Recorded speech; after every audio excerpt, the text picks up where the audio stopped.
worst possible thing you could say when you walk into a car dealership. I spent 5 years with Mercedes-Benz, 5 with General Motors, and the worst thing a person could say when they walk in is, if you could just get me to this payment, we got a deal.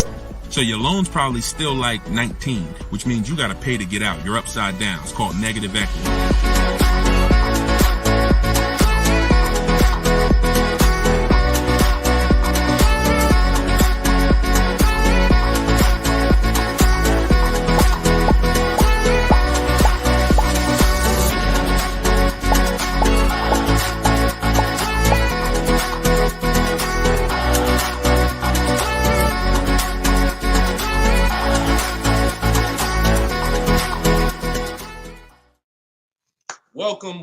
Welcome to episode 4 of Car Shopping Questions and Answers. We are live on 4 platforms: Instagram, YouTube, TikTok, and Facebook. Okay, we already got people asking questions on TikTok. As you come in, we do these shows at 12. Hold on, I want to give my camera time to focus because I'm doing a lot of moving. We do these live shows, it'll focus in 1 second, at 12 p.m. and 3 p.m. Eastern time. Hold on, I'm out of focus. There we go. 12 p.m. and 3 p.m. Eastern time. Now, we broadcast these shows throughout the day because a lot of people can't make the live broadcast. You want to tell your friends about it. If this is your first time with us, you've never been on a live with us before. Oh, wait, hold on. They're saying that hold on, can't hear. No sound. All right, hold on. Let's see. How about that? We're good on TikTok? Let me make sure we're good here on, give me a clear if we're clear on Facebook now. Give me a clear. We always got to do the housekeeping, y'all, and I need your help. Before we get busy, let me know audio is good. I see we're clear on TikTok. How are we on Instagram, on YouTube, on Facebook? All right, perfect. I see the thumbs up just came through. Okay, so this is episode 4. We do these live shows 12 p.m. Eastern time and 3 p.m. Eastern time. So you'll see the broadcast throughout the day, but if you want to actually be live with us, then you want to join us on any of the 4 platforms at one of those 2 times: Monday, Tuesday, Thursday, and Friday. So we are live. My name is Deshone the Auto Advisor. I am the author of the digital book, Cars from Home, 7 Steps to Saving Time, Money, and Avoiding Dealerships. You can get your copy for 75% off during the show over the next 30 minutes in my TikTok bio, in my Instagram bio, or I'm going to put the banner up here. You can go to deshonesbook.com. We have a link in the comment. We have a comment link in the comment section. So I want you to start typing your questions. We get very, very busy. Have your notes ready. Be ready to unlearn what you've learned about cars, because we get below market deals, and that should be your only mission when you are car shopping, is to get below market deals. All right. Now, one thing that I want to discuss. Okay, matter of fact, let's go. Go ahead, throw that up. Let's go to Frankie's question. So this is from TikTok. Can you please give me the percentage breakdown on leases again? Okay. The 1% rule has been around since probably before I ever even got into the car business. The 1% rule says that if your lease payment is 1% of the MSRP, or less, you stole a car. No down payment. So I had a 2018 Jeep Grand Cherokee. It was a $35,000 vehicle. My lease payment was $330 a month. That was under 1%. That's how we indicate that. Now, how we're doing the math is we are taking the MSRP, taking the monthly payment rather, and dividing it into the MSRP. For example, $330, which was my payment, into the MSRP, which was $35,000, and then that gives us 0.009%. 0.009%. Good afternoon, Vivian. Good to see you. So That's how you do it. Now you can multiply by 100 if you want to really get the percentage. You multiply by 100 and you'll see 0.94%. So that has been around for a long time. Shout out to the sharers. I see you, Frankie. Thanks for sharing. Please DM me too. I'm still waiting on ideas for what we could do for the people who share the broadcast. I mean it. We want to make sure we are rewarding people who share, tag, people who invite people to the broadcast. So DM me these ideas. Those are the only DMs I'm looking for because we get too many DMs to really respond to them. We get probably 50 to 100 a day. So we can't respond to all DMs, but those are the ones that I'm looking for. Okay, shout out to everybody who shares. Now, that's been around for a long time. That's how you know you stole the car. It's not even a question now that we still need to get offers because like this is Freener right here. This is why you never want to get excited about one offer unless it's the lowest bid. Here's why. Freener, she just got a, hold on, I'm putting it up here on the screen. She just got a 0.88% lease on a Jeep Grand Cherokee hybrid anniversary edition. $65,000, $65,950 was the MSRP. Her best bid was $579 a month. She's in the video library. She has what we teach. Getting bids. See, so sometimes you could look and be like, oh, this offer looks really, really good. Should I take it? Not if it's not the lowest bid. It must be the lowest out of at least 5 offers. Because what I always tell you is 80% of dealers are overpriced. They're going to overcharge. So that's how you know if you won. Now we had to come up with something. When I started teaching people about leasing, I said, oh, shoot, some of you going to go out here and you've been buying your cars and you're going to walk into dealers and you're going to get a lease and you're going to think it's good because you're still paying less than somebody who actually bought. But we had to come up with something that was showing you when you were overpaying for a lease.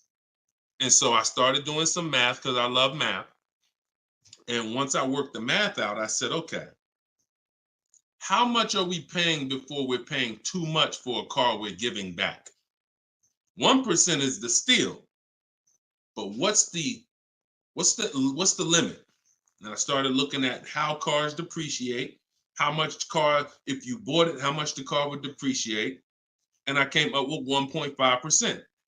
So when we look at the same vehicle that is, let's say a $40,000 vehicle, for example, 1% is $400 a month or less. 1.5% is $600 a month. Now, what you look at is the total you're paying over the 3-year lease. 600 times 36 months, that's 21.6. So when you take $40,000, you add your taxes and everything, you're probably going to end up about 44.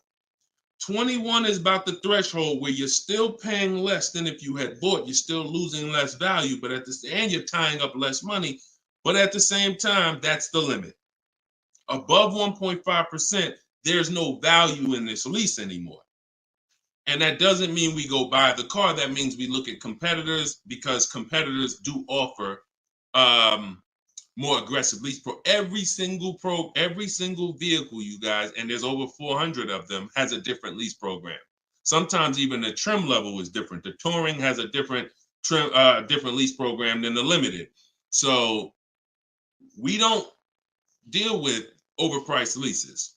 And so that's why I created the 1.5% rule. That's how it became to be, based on the fact that I knew a lot of people, as they unlearned that bad advice about leasing, as I taught it and as they heard it from other people, they were going to go and get leases. And it's important that you know when there's no value in a lease and you shouldn't be accepting a lease. And that doesn't mean, and look, let me be very clear. That does not mean, that's why I explained the first part of this question, of this answer. You don't walk into a dealer and say, hey, I'm trying to get under 1.5. You don't walk into a dealer and get a lease quote and then you say, hey, well, look, I got to be under 1.5%. No, you're doing this wrong. Again, my mindset and what I'm trying to get you to use is Cars from Home, where you should be, the only reason you should be in a dealership is to test drive cars. if you're buying new cars or leasing. Test drive, you're in and out of there in 20 minutes. The next time you're back in a dealer is another 30 minutes to pick up your car if they don't deliver. That is the only reason. We never talk numbers in a dealership for a new car or a lease. Are we clear on that? These are rules where it's like, if you want to use what I teach, and I want you to use it so that you can get the results that Frina got, that Danielle got, that we've worked with over 8,000 people in the last since 2021. I want you getting those results. And in order to get them, you got to know what the boundaries are. Deshone says we never talk numbers in the dealership because you have no leverage there. Your leverage is at home, in control, communicating with multiple dealers, and where you can't get emotional. Okay? Clear? So that's the 1% rule, and that's the 1.5% rule, Frankie. Great question.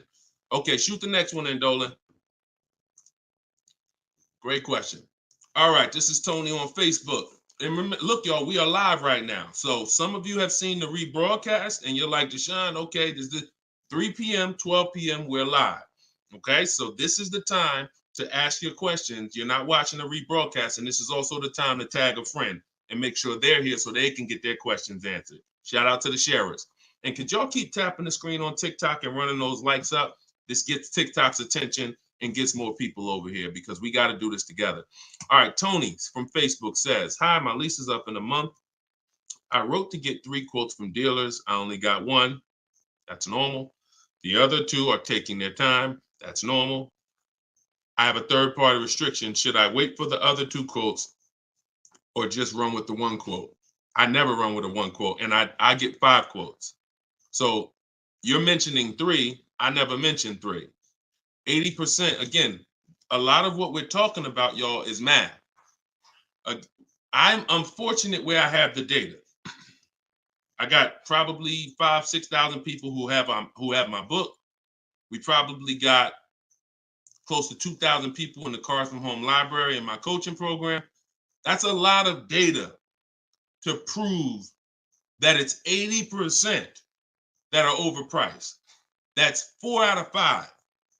So the reason why we must get 5 quotes is because 4 are overpriced. So 3, not enough. Now, if you're doing this manually, this is still easier than you walking into a dealer doing it by phone. But at the same time, I do online. I go to their website. We are connecting with dealers through their website. You don't want to do this with third-party websites that say, hey, we could connect you with multiple dealers. You don't want that because now they're trying to sell your information to the dealers, and this is not what you want to do. You want to create a Gmail account specifically for shopping. We go to 25 dealers' websites. In my book, I link you to all the dealers so that you can just put in the zip code, and then it'll pull up all the dealers around you for every brand. But you can do this yourself. You can go there and you can actually you go to each dealer's websites. We do a copy and paste message. I have a template that I use that the people who follow my stuff use. And the template you need to tell them exactly what you want and what you're open to. Colors wise, this is why we build our car. We always build our car, go to the website, build the car, because we tell them exactly what we want and what we're open to. This takes us 20 minutes to contact 25 dealers online, copy and paste. We're telling them what we're looking for. Hey, these are the colors I'm open to, blue, black, or silver. These are the trim levels I'm open to, limited or touring. We're telling them this is these are the package, these are my must-haves. I need the big sunroof. All of that has to go in to it's not that you're not car shopping online. You're just now you're car shopping against people who their job is to make money. And so if you don't have what I'm telling you I've responded to hundreds of internet requests when I work for the dealers. If you're here for the first time, type a 1. If this is your first time ever being on a broadcast with us, type a 1. I want you to know a little something about me. I was inside car dealers for 14 years, responding to these quotes. So The reason why I'm giving you the exact strategies is because I know there's so many things that you're not trained to give the dealership that they need. They can't give you a quote without it. They can't shop correctly, without it. Okay, shout out to the first time people. Could everybody type welcome to the first time people? If you've been on here before, type welcome to the first time people. Now, once you give them that information, you're copy and pasting that. Copy, paste, copy, paste, copy, paste. You're doing that with 25 dealers. And then that creates the conversation to see where the dealers are actually coming, where the deals are coming from. But you need to see who has a car first. You need to see who has a car first.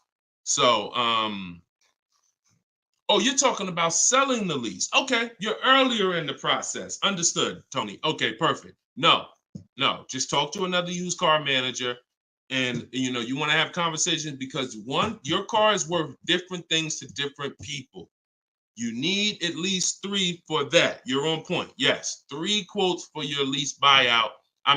For your old car from 3 different used car managers. And if the 2 are not getting back to you, then just move on to other ones.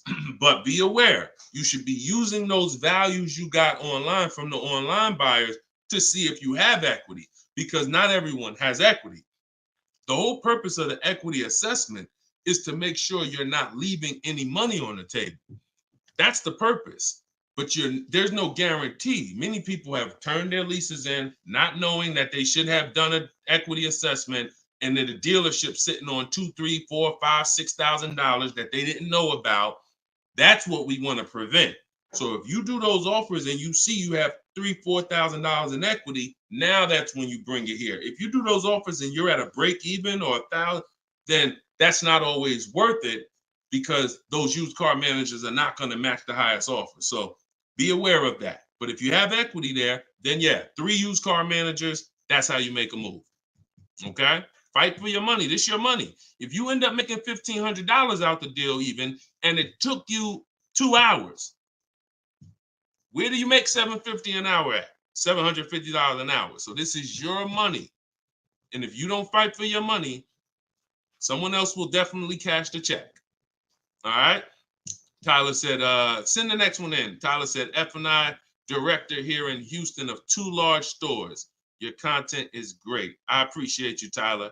This is the 20% right here. See, the 20% can always admit when we're doing something to help the market. The 80% will come on here and be like, oh man, this guy couldn't make it in the car business. Now he's teaching. All right, go ahead. Shoot the next one up, Dolan. This one's from Facebook. What's up, John? Instagram, y'all not typing enough questions. And Instagram, just so you know, the easiest platform to share on is Instagram, because you hit that little arrow, it looks like a paper plane, and it'll let you go down your Instagram friend list and send this broadcast out to probably 10, 15, 20 people. Okay? Don't cheat your friends. All right? Shout out to the sharers.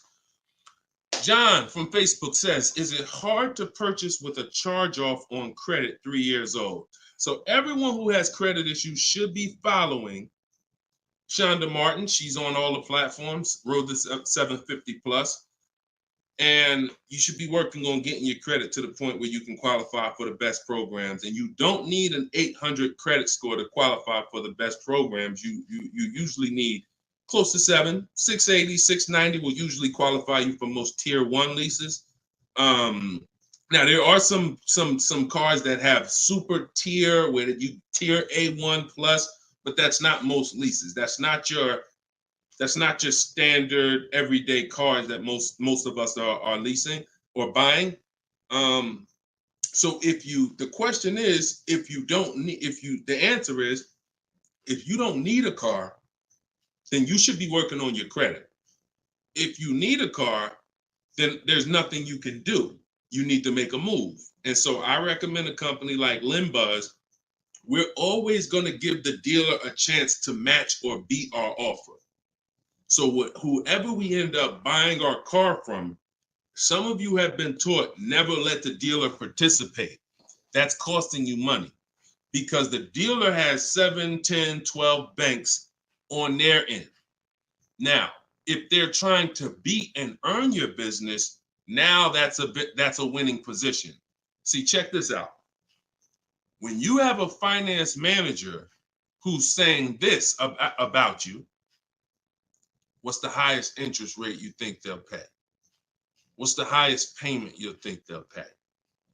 That's a bad position to be in. That only happens when you have no leverage, you haven't shopped, you haven't come in with an offer, and now they're trying to see the highest interest rate that you'll pay. We're not doing that. You're doing it our way, which is we're going to have we don't let anyone touch our credit until after we find our car. Now, once we find our car, get our best deal through a bidding system, now we're going to take that purchase agreement, that's a receipt. Yep, I see the questions coming in on Instagram. We got you. Hold on, Atlantis. Once you see the long form receipt, now you take this home, and this is when you're going to contact your bank, your credit union, the online lenders. You're going to go online lenders, online banks, online credit unions. You're going to let all these people have a shot at your business. If you do this within a small window of time, if you do it my way, it only take you 2 days. This is going to weigh on your score the same as one hard inquiry, because this is something called rate shopping. This is not going from dealer to dealer, getting turned down or putting in applications and nothing like that. This is how you rate shop correctly. I call this the bank bidding war. When you get my book, I also send you the bank bidding war blueprint. It's going to be going into my book, but I need about another month to be able to combine it. But I send you the bank bidding war blueprint. Now, the bank bidding war is 3 rounds. First thing we're doing is seeing, is there any special interest rates that the car we're buying has? In your particular case, John, with credit challenges, you're not going to qualify for that. That's okay. But we need to check that. If there's 0%, 0.99%, that eliminates our need to do anything else with financing, because no one else is going to beat that. Second part of the round starts, there's 3 rounds to the bank bidding war. The second part comes after we find our car, and it's what I just broke down. When we come home, we let all these banks, these lenders, online credit unions run our credit, and so they're bidding and submitting us their loan offers. Now, the third round is the dealer. That's when we're going to call the dealer who we reserved the car with and say, hey, I got 6.29 from this bank. If you can beat it, I'll give you the business. Now, this is the big difference, you guys. When you have a finance manager who's trying to beat your offer, who's calling their banks and saying, hey, I need to get 5 point something because this person already has 6. That's leverage. When you start bidding, like I'm teaching you, like what's in my book, like what's in everything we do, in my videos, everything's a bid. You have the leverage. And there's no way for you to overpay when you are getting bids. So that finance manager calls you back, it's only going to be 1 or 2 answers.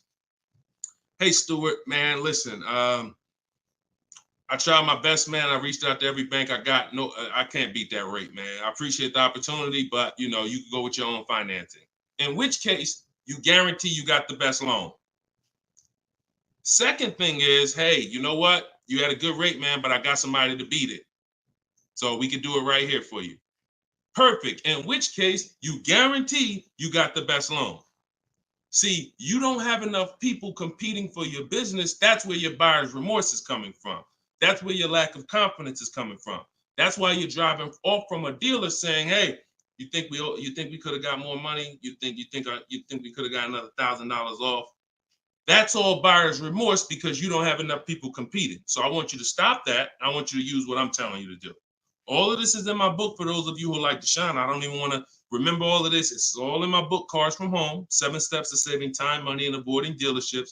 This is what I've been teaching for 3 years. And this is what I've been doing since 2015 myself personally. So you can get your book for 75% off. Cue up the next question, Dolan. Oh, John, in your case, though, when you get that buyer's order, you would be reaching out to Limbuzz. So after you find your best car deal, you would be reaching out to Limbuzz and seeing, what their rates would be for you. And then you would be going with, still giving the dealer the opportunity to see if they can beat it. Because once a dealer knows you got an approval already, they kind of have a little more leverage to be able to see if they can beat that approval. But in any case, even if they can't, Limbuzz is pretty generous. but we don't do this until after we find our car. Okay? Great question. Shoot the next one up, Dolan. All right, this is Gemini from Instagram. Can a dealership legally raise the price from what is being offered online? Listen, nobody's suing dealers. So it's not really about what's going on legally. It's probably more ethics than anything. And we don't expect dealers to be ethical. We don't need dealers to be ethical. They've proven that the majority of them aren't ethical. So when you're not ethical, you walk the fine line between breaking the law and not. You walk that gray area.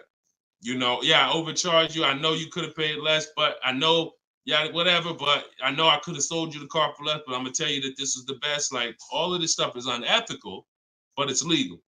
So when it comes to what we're doing, our job is to protect ourselves. You can't go into a car dealership expecting them to protect you. You can't go into any business transaction expecting the person you're negotiating against or the person who's selling you a product to protect you. That's why we exist, because there's no one out there. If it hadn't been done, you'd been good. If there were, even if the I think it's the Federal Trade Commission or whoever regulates businesses were stepping in to protect the public, then we wouldn't have a need for what we do. But that doesn't exist. So it's on you. It's buyer beware. It's you protect yourself. And so I provide the tools for everyone who wants to take action to protect themselves. All right? But no, we don't expect dealers to do anything other than what they've been doing. Go ahead, shoot the next question up. Let's roll. All right. Why shouldn't a person focus just on monthly payment, monthly car note? Okay, good question. Hold on. Let me make sure I can see Instagram. All right, so this one's from Instagram. Promise Tammy said, why shouldn't a person focus on just the monthly car note amount?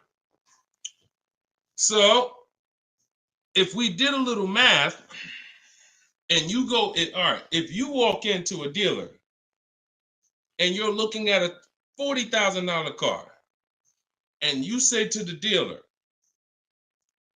how much does that car cost a month? And they're smart, if they're trained, they're gonna say, well, it's not really about the car payment right now. Do you like the car? And once you say, yeah, I like the car, let's get down to numbers, they're gonna ask you, they're gonna try to figure out what you could afford. Like, what's the most you could afford? Or I can't afford any more than $450 a month. Now, some of you know every $1,000, every $5,000 on the purchase price of a car is how much per month. Some of you know. I know we got a lot of new people on here, but for those of you who've been tapped in with us, how much is every $5,000 on a car loan?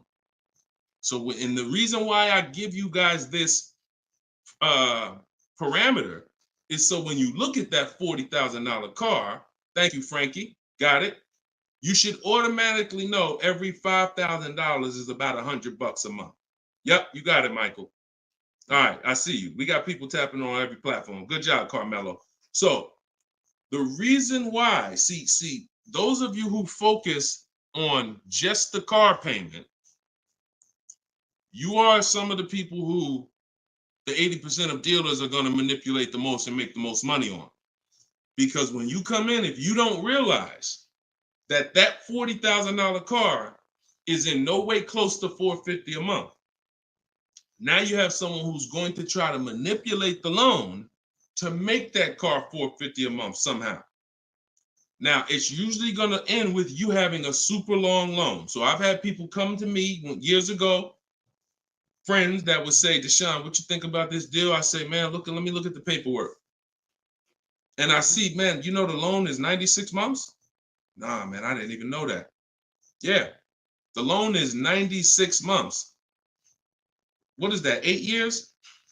84 months is 7 years, 96 months is 8 years. So you're out the door at an 8-year loan.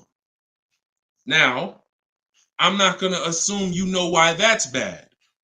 So I'll say that an 8-year loan leads to too much interest, and it's what it is, because if they got you an 8-year loan, it's certainly at a high interest rate, because banks know that those loans, people who need 8-year loans, are risky.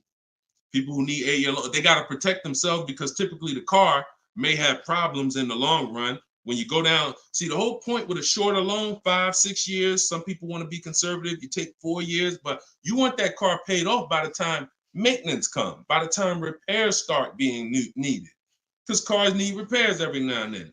So you want the car paid off. They know that if we give this person an 8-year loan, typically they're probably gonna have issues around year 7, year 6, even depending on the age of the car. So the length of loan, I teach something called the rule of 72 and the 10th birthday. I will not in any way co-sign anyone getting a loan longer than 72 months, which is 6 years, because we don't have, see, what's the longest loan, a mortgage that any of you would take? Let's keep a real fast dialogue going. All of this is to really answer the question that Tammy's asking, which a lot of other people have. So we need to indicate why this makes a difference. The longest mortgage most of you are going to take is 30 years. Mortgage. There are 40-year mortgages available. There's 50-year mortgages available. No one on here said, yo, I do a 50-year mortgage. Why? Because we already know inherently anything longer than 30, that means we can't afford this house. That means we're looking at the wrong house. So we had to make sure we created boundaries so that you understand, okay, if I got to take a loan longer than 6 years on a car, that's telling me I can't afford the car. So once I get my best price, I should already be able to afford that car with a 6-year loan or less. And I combine that with the 10th birthday. So when you look at your car, you should have your car paid off by the 10th birthday. You're taking a lot of risk if you got a loan on the car past its 10th birthday. A lot of the times I was in a dealership, people came in with problems, big repairs, and they still had car payments. Car's 10 years old, 11 years old, and they still got car payments.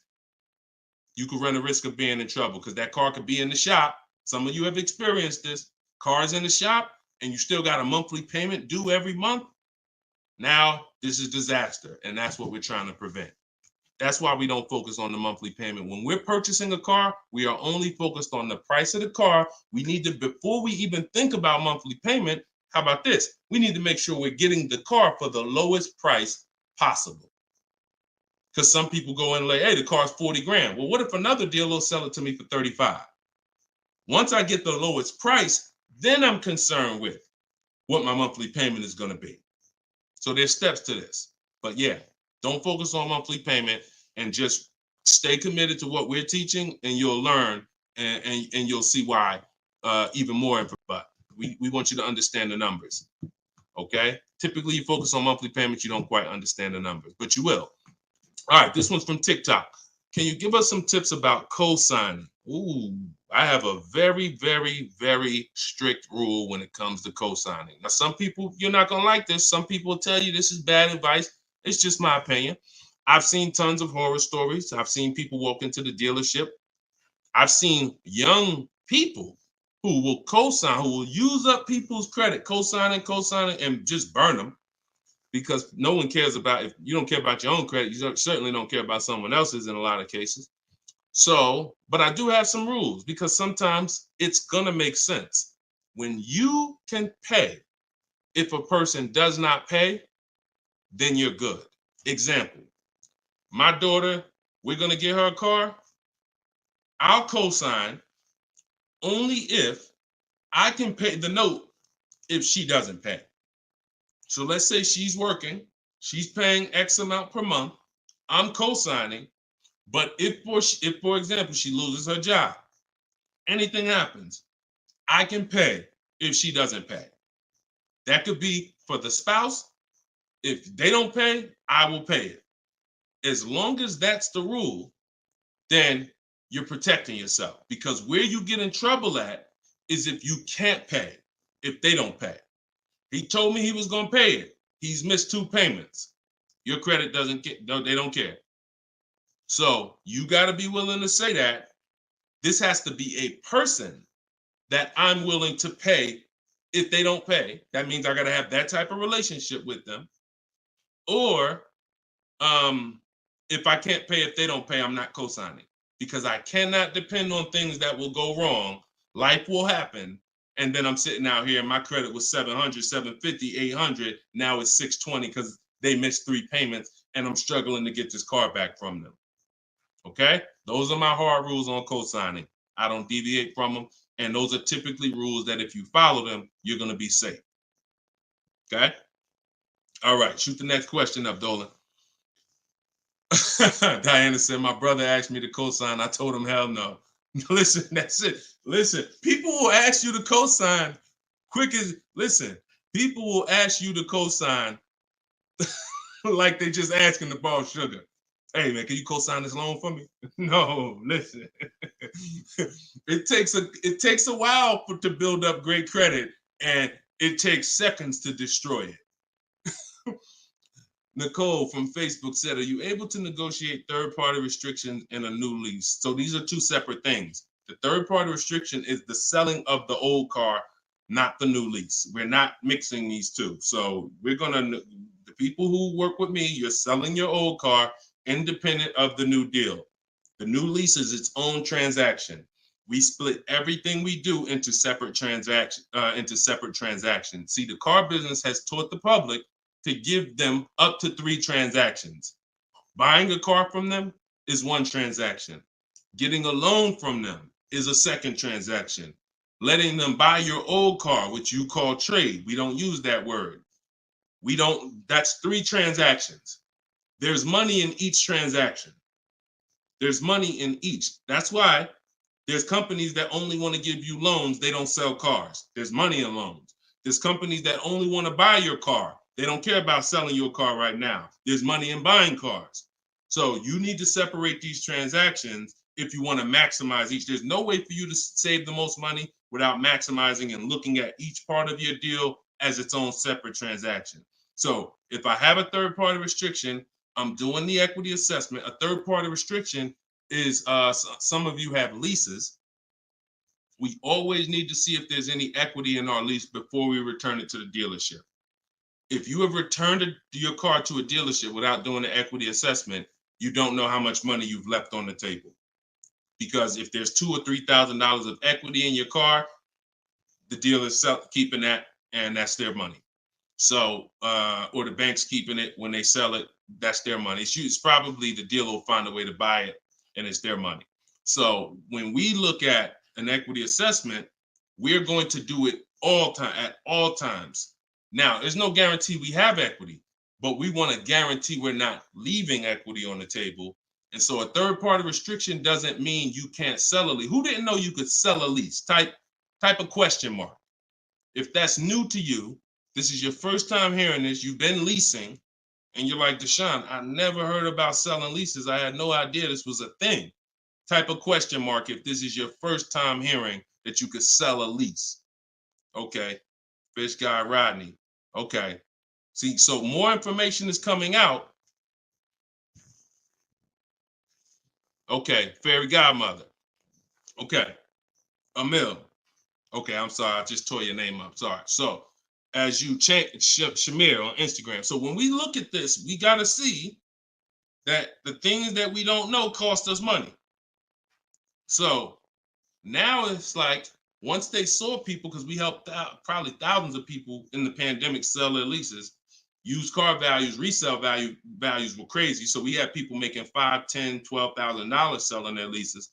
I sold my Jeep Grand Cherokee lease. I made $8,900 after I drove it for 42 months because I extended the lease and then I sold it.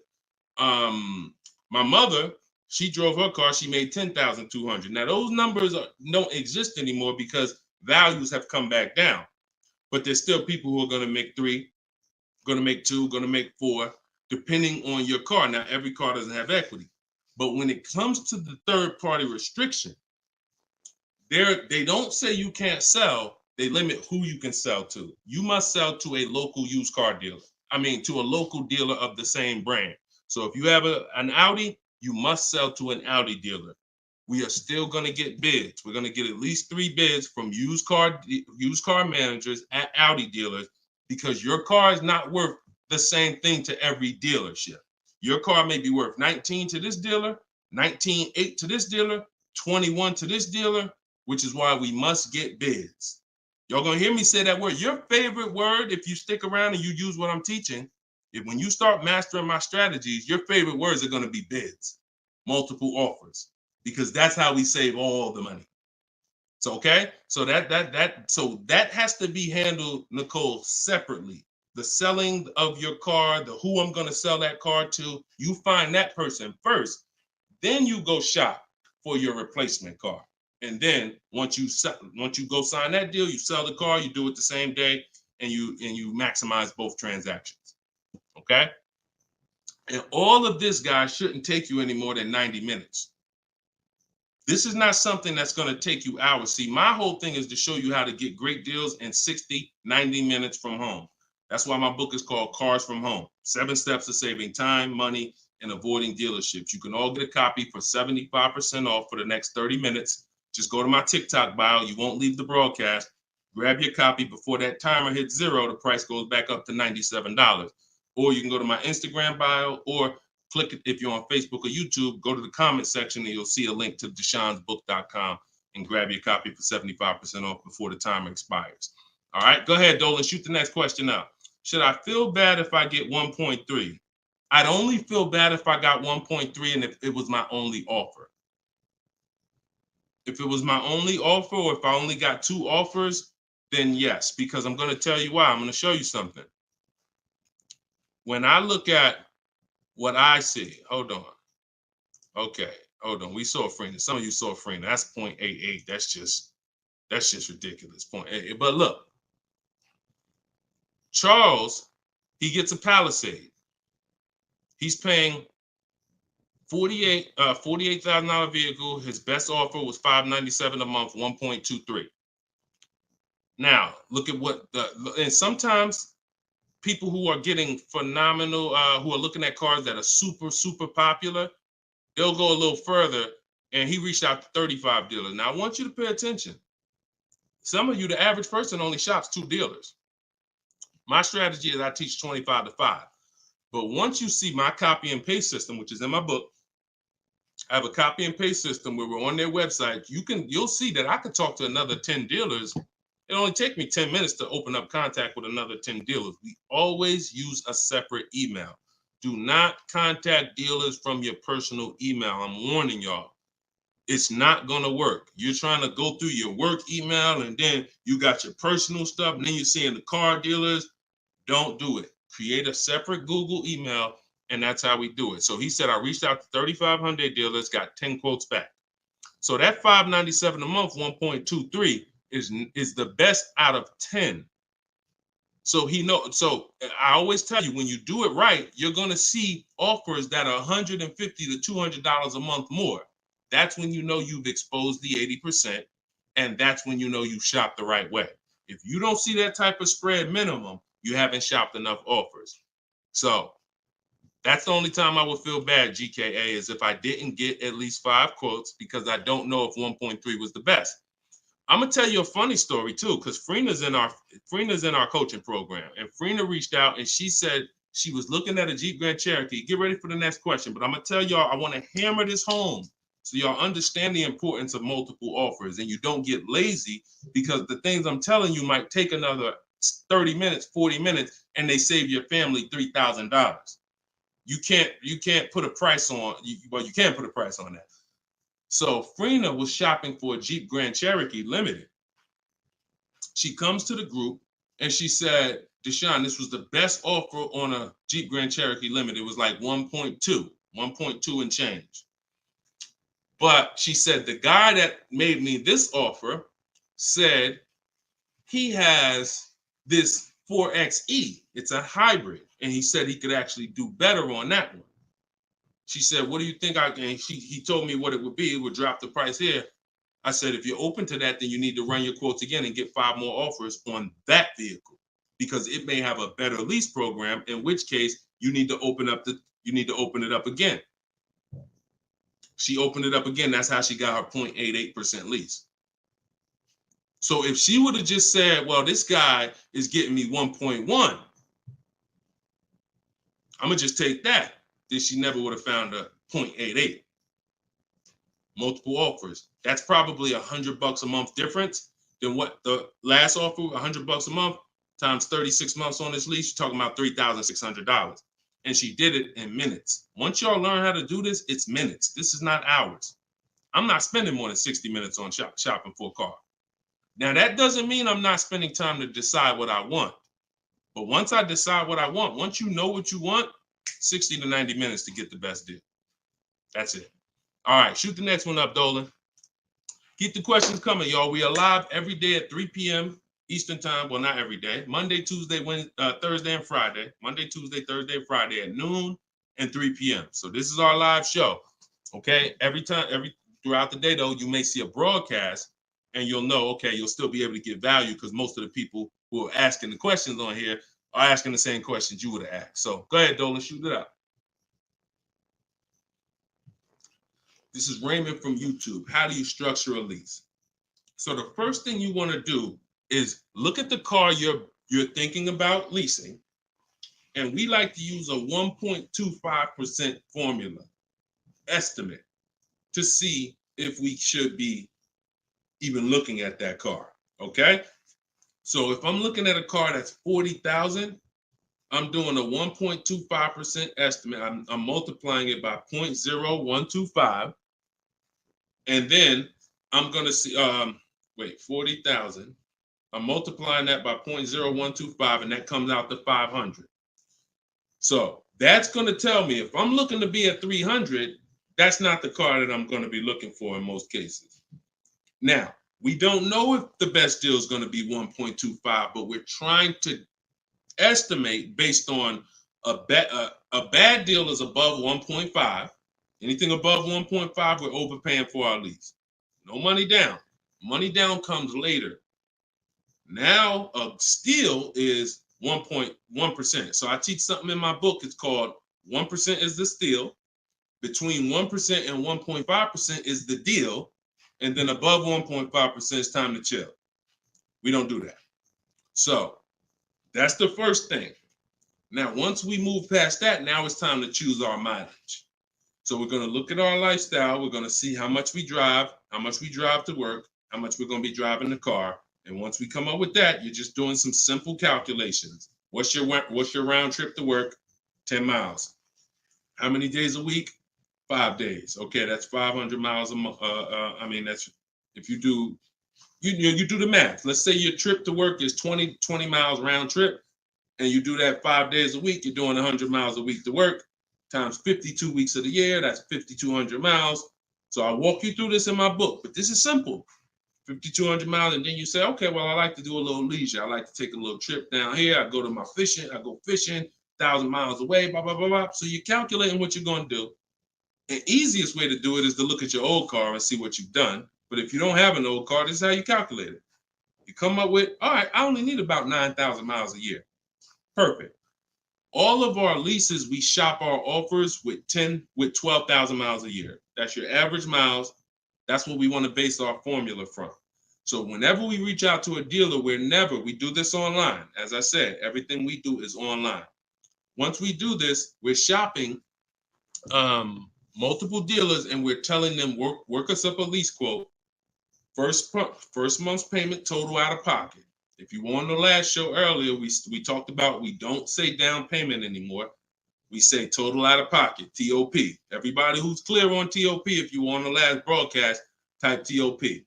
If you weren't, TOP is total out of pocket. That means only thing I'm giving you for this offer right now is my first lease payment, and I'm driving off.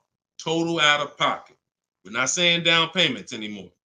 Okay? So now, now we're structuring our lease with first month's total out of pocket, 12,000 miles per year, and that's how we're sending the offers out to the dealers. All online, all copy and paste. These are all templates I have, but I have templates where you just fill in what you want, blah, blah, blah, all in my book. There are links, there's templates, but if you're going to do it your way, that's fine, but this is how you do it. And you can sit in your computer and just copy and paste, and now you're looking to get 5 quotes. That is the mission. 5 quotes, and that's it. That's how we structure our leases.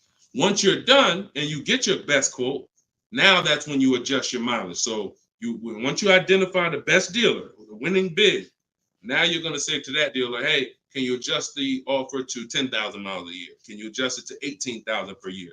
Can you adjust it to 25,000 per year if you're a high mileage driver? And you adjust it from there. But that's it.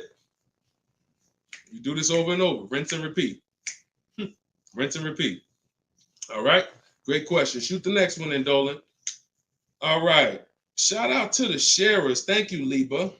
I see you. Thank you so much. This one's from Preston on YouTube. What is the best way to finance a car out of state? It's no difference. It's really no difference. We're going to find the car. We're going to get the buyer's order. We're going to have them. Now, the thing about a used car, if it's a used car, we got to test drive the car. So what you may want to do is if you're picking up a car out of state, you may want to go there, lock up the car, grab a cheap hotel for the night, stay there, because you don't want to eliminate the bidding process.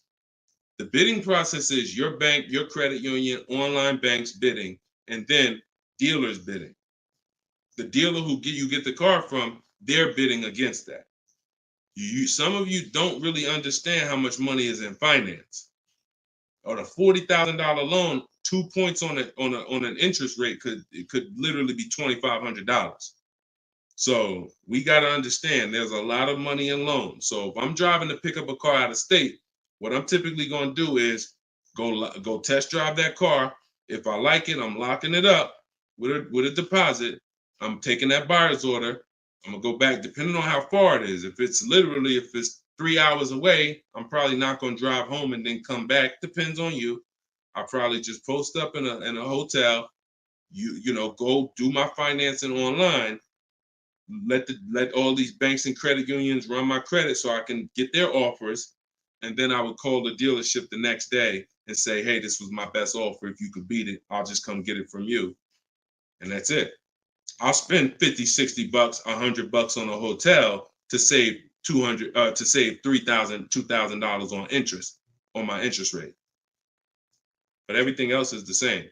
So we can't be scared to go out of state. If many of you who are using what I'm teaching, you're going to see. Look at Eddie. Who was Eddie who drove? Hold on. Short conversation. John, hold on. Market. Trying to think. I'll see many of who I'm going to share with you. You'll see they'll say when they're picking up their car, I'm driving 45 minutes. I'm driving an hour and a half away. Look at Sean. Perfect example. Sean, he's also in our coach. Now, I don't want you to think, oh, I got to be in Deshaun's coaching program. There's just some people who are. The information's in the book. We got the video library. For those of you who are like, okay, I like videos to go along with the book. That's fine. I link you to some videos in the book. But then there's some people who coach with me and I can talk personally to them. So Sean comes on here and he comes into the group. He said, he sends this. Look at the amount. He said, I'm looking at some advice on this F-150 Lightning XLT. It's a $73,000 truck. The dealer discounted it $4,900 and then revealed that there was a $15,500 rebate. His total savings is over $20,000 off this truck. So I'm like, all right. Now me, being who I am, I don't know if that's the best. 2015, I sold 2 Maybachs. They had $20,000 rebates on it. So we don't know if this is the best. I haven't seen, this is what I said to him. I haven't seen the other offers yet, but I'm assuming you got at least 5. You're saving over $20,000 on this with this discount and rebate, but the only way to know is to compare to the other offers. See, I'm not going to get excited about this deal until he tells me what I'm about to read to you. That's when we get excited. He said, guess I could have put a little more info on here. Yes, I got about 15 quotes. You see the difference? This is what I want you to get. BK Dollar, this is what I want you to get. Liba, this is what I want you to get. Everybody watching, the money is in multiple offers. The reason why you're not saving, you're just not getting enough offers.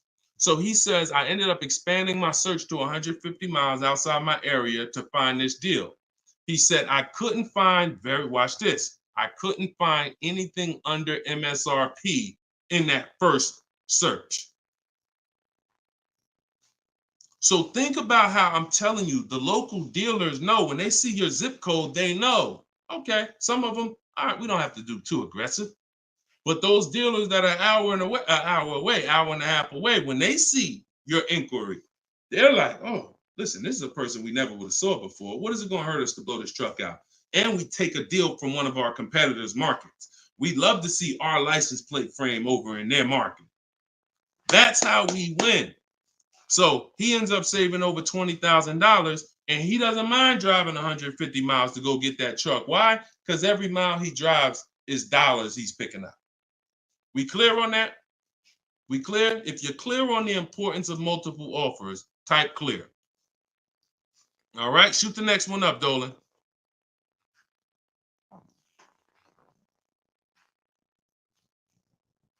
Okay, this one's from Instagram. Atlanta's Black Gabriel, or Gabrielle. I think it's Gabriel, my fault. So, in the market for a new Chevy or used Chevy Malibu, what's the best route, leasing or financing? How many years are you keeping the car? If the answer is 8, then you should be buying. If it's at least 8, see, I teach something. My book is called Cars from Home, 7 Steps to Save Time, Money, and Avoid Dealerships. Everything I do, when you go, the video library that we have, your best deal in 7 days, 7 steps. These are not going to change. The first step is the foundation to your deal. The first step is the foundation to your deal, which is lease or buy. Because you cannot get a good deal if you bought when you should have leased. It's impossible, because the amount of money you're going to pay on the purchase is going to be too much if you buy brand new. And if you buy pre-owned, it's going to be about the same amount you'll pay. So when you buy, if you're not keeping your car 8 years and you buy a used car, 3-4 years old, and then you trade it in 5 or 6 years, you're going to pay the same amount or even a little more than someone who got a great lease deal and drove brand new vehicles. So it's all about how many years you're keeping the car. If you're keeping the car, if you're like Deshone, there's no way I'm keeping the car 8 years. That's not my style. Then you should be shopping from this day forward for aggressive lease deals. Now, once you find a car that you love, or if your spouse says, you know what, I don't switch cars like that. I keep a car 8, 10, 12 years. Then we purchase for them. We're going to purchase. But for those who are not keeping their cars 8 years, you are losing thousands and thousands and thousands of dollars not leasing cars. Thousands, thousands and thousands and thousands and thousands. All right? That's the 8-year rule. It's the most important question. It's the first thing you ask when you are car shopping and you're ready to car shop. How many years am I keeping this car? 8 or less, we lease. Less than 8, we lease. More than 8, we buy. That's how we avoid the depreciation. So go ahead. It's a hard rule. You want a follow-up question to that, or anybody want to? Because I know some of you are like, Deshone, I was taught never lease. Whatever. You want to follow up to that question? That's perfectly fine. But that's the rule. And it's the rule based on money. I've seen thousands of scenarios, and I spend years and all my time shouting from the hills so people could understand how much money they're losing by not getting good lease deals or not leasing at all. Okay, go ahead, shoot the next one up, Dolan. Okay, this one's from TikTok. All right, Peyton. Do dealerships finance used cars too? Yeah, sure. Absolutely. But we don't finance, dealers are our last offer for financing, never our first. So what you should do is you should go watch the replay from earlier, episode 3. This is episode 4 of Car Shopping Questions and Answers. We do these lives Monday, Tuesday, Thursday, and Friday, 12 p.m. Eastern time and 3 p.m. Eastern time. For those of you who are like, because I want you to be able to tell your friends. Today, some of you are going to run into people who are car shopping.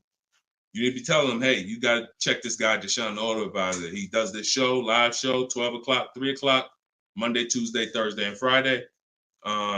But you want to watch episode 3 where we went into detail about how we don't finance. In fact, earlier, I think we talked about it early on this episode. Your financing should be independent from the dealer. The dealer should be your last offer for financing. Because what you're asking for, that's 2 transactions. You're giving them 2 transactions of business. You're giving them the purchase of a car, and then you're giving them the selling you of your loan. So what we do is we separate these transactions and we get bids for each. So the only way I'm dealing with a dealer, the only way you're going to be dealing with a dealer is if they've won the bid, which means if I'm looking for a used car, you won the bid out of all the used cars. Like, all right, give you an example. This is Vincent. Vincent got a 3-year-old Lincoln Corsair, premium trim level, under 45,000 miles, clean Carfax, inspection, all from the comfort of home. I'm reading what he put in our group. He was targeting to find a discount of 30 to 35% from the MSRP. This is something that no one is teaching you guys about what you need when you're purchasing a used car. If you're going to be purchasing a used car in the future or your next car, or if you bought a used car in the past, type the letter U. Type the letter U. If you're going to be purchasing a used car, or if you have purchased a used car in the past, I'm about to give you something that you have never heard before, but it is no way for you to know you got a great deal until you start talking the way Brandon talks here. You notice he said 30, he was targeting to find something 30 to 35% from the MSRP. In order for us to know, I see you, Shelby. I see you, Emma. I see you, Katarina. I see you, Raymond. Okay, perfect. Atlanta's Black Gay. All right, a lot of people. Okay, so when you are shopping for a used car, let me tell you a story, give you an example, all right? So I was shopping for my pre-owned Infiniti truck 3 months, a little over a year ago. I narrowed it down to 3. Now, I narrowed it down based on title history, service records, accident history. We talked about this in the last episode, episode 4. Title history, service record, episode 3 rather. You can see it on YouTube. And if you're on YouTube, please make sure you subscribe and please hit the like button. It matters because that shows the algorithm that we talking business over here, that more people need to be here. So when I narrowed this down now I get to I think I narrowed it down to my top 4. They were all white. They were all within 30, they're all within $1,500 of each other. Now, here's the problem. This is where it gets complex for you. Because I'm looking at one that they're asking 30,000 and change, one they're asking 31,000, one they're asking 31,800. You know, they're all within $1,500, $2,000 of each other. Similar miles. On the outside, they all look similar. Without knowing, I created something called the true value percentage. What is the true value percentage? It's not what the website says is a good deal. It's the percentage off of what the vehicle was when it was brand new. So I pulled the window sticker for each of these vehicles. I pulled the window sticker, and what do I see? Now I teach you how to do this in my book. I teach you this entire process, but I'm walking you through it. Exactly. I pull the window sticker. You can get it from Carfax, depending on if Carfax has a deal with that manufacturer. Carfax has window stickers. Now, what do I see? One car is 46,000 when it was brand new. Now they're asking 31 and change. Okay. One car is 48 when it was brand new. They're asking 31 and change. One car was 52 and one car was 54.5. That's the one I got. So you see how in one instance we were confused. You would be confused. You sitting here like, yeah, Deshone, that's hard because they all look the same. They all similar price. How do we know? Once we find out the original MSRP, not only do we find out what the original equipment is that's in the vehicle, which is helpful. I wanted to know this is an edition 30, got all these special features. That's helpful to know too. But more important than that even is to know that that car was a $54,500 car that they were asking $31,800 for, which means I got a 42% discount. That is something we created called the true value percentage. And that's how we make sure we choose the right used car when we're ready to pick the final one. This is what we do here, y'all. If you this is why, like, this is why we've been blessed, because God knows we giving you the information you need to win with. So all of this is in my new book, Cars from Home, 7 Steps to Saving Time, Money, and Avoiding Dealerships. If you want it all in one place, you can watch the show. You can watch my free social media videos. I got hundreds of them. Or you can say, Deshone, I'm going to get this it's 75% off in my TikTok bio. It's normally $97, but you can get yours for 75% off. And you can get in my Instagram bio, or if you're on Facebook or YouTube, click the comment section and click that button that says Deshone's book and get you 75% off for 30 minutes. After 30 minutes, price goes back to $97. So, all right, but that's the true value percentage. And that these are the things that we never buy a used car ever without looking at the true value percentage. So when you saw what he said when he bought that Lincoln, as he was targeting to get something 30 to 35% off MSRP, and he ended up getting one for 43%. So that's what you need to know. Go ahead, shoot the next one up, Dolan. Great questions today. All right, Raymond on YouTube. Does it make sense to buy an existing lease? So when you're buying a lease, all you're doing is buying a used car. That's how you got to look at it. It's a used car. It's just, it may be your car. If you're buying your lease out, it's a very different. See, what I see most times is people want to buy their lease because they don't know how to shop. Because there's deals out here. We've been making deals since the pandemic. I started our video library. We started that in 2021, November. Middle of the pandemic, when people were paying ridiculous prices over with the 80%, they were cashing the biggest check they've ever cashed in their lives. Like in their lives, they were like, and we were getting deals all since then. Felicia came in. She was our first person in our program who got a BMW. She saved $1,950 January 2022. And so we when you get bids, you reveal. That's why we don't pay attention to nothing out there. I don't care what anyone says, what any dealer says does not matter to me. That does not matter, because I know that if we got deals all through the pandemic, oh, forget it. That's why this market, we're killing it even more. So, you know, if you're buying your lease because you're keeping it another 8 years, you say, man, Deshone, I used to lease, but you know what? I really want to buy something that I could keep for 8, 9, 10 years. Then sure, buy the lease. But if you're not doing that, then you're moving from a lease mindset, which is I'm driving great cars, brand new cars, always under warranty in most cases, latest and greatest features, low payments, pennies on a dollar compared to people buying. That's a whole value system. That's mindset right there. These are the people who are shopping for a lease. These are the benefits of leasing. And then you're moving and saying, all right, I'm going to buy a used car now. Very different, very different. So you got to be, you have to have had a change in mindset and goals to buy your lease and buy a used car. And it's what I see most times is people just don't know how to shop. When you use what I'm teaching you to shop, get 5 offers, you're going to see there's deals everywhere. Everywhere. Go ahead. Shoot the next one up, Dolan. You can't pay me to negotiate your lease, because I do this in 90 minutes and I'm teaching you to fish. You know, I've had people who used to buy cars from me. Hold on, keep that question up from Nicole, but I saw this person on TikTok. I'm not in the business I'm in the business of teaching people how to fish. So, you know, because what happens is you're building a trust in something. Like, if you're not willing to learn what it takes to do this in 90 minutes from home, like I'm teaching you, then you are the same type of person. That same mindset will lead you to go into dealers because you're just lazy and scared. Now, I'm not saying that's you. I'm warning you to not let that be you. I'm warning you you can't pay me enough. I'm not in that business.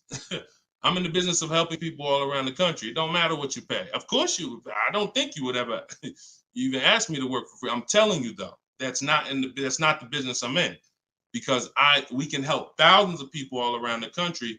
But you're not realizing that your transaction is a 5-figure transaction. There's nothing else in this world that you're going to give that type of control. If you were going to start a business and it was going to take a $30,000 decision, $30,000 of your money, would you ever be looking and saying, oh, could you do this for me?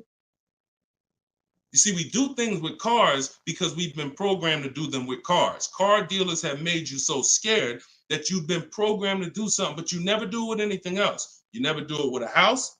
You wouldn't say, hey, could you just, I'll pay you to get my house for me. I'll pay you to, start this business for me. No, it's only cars.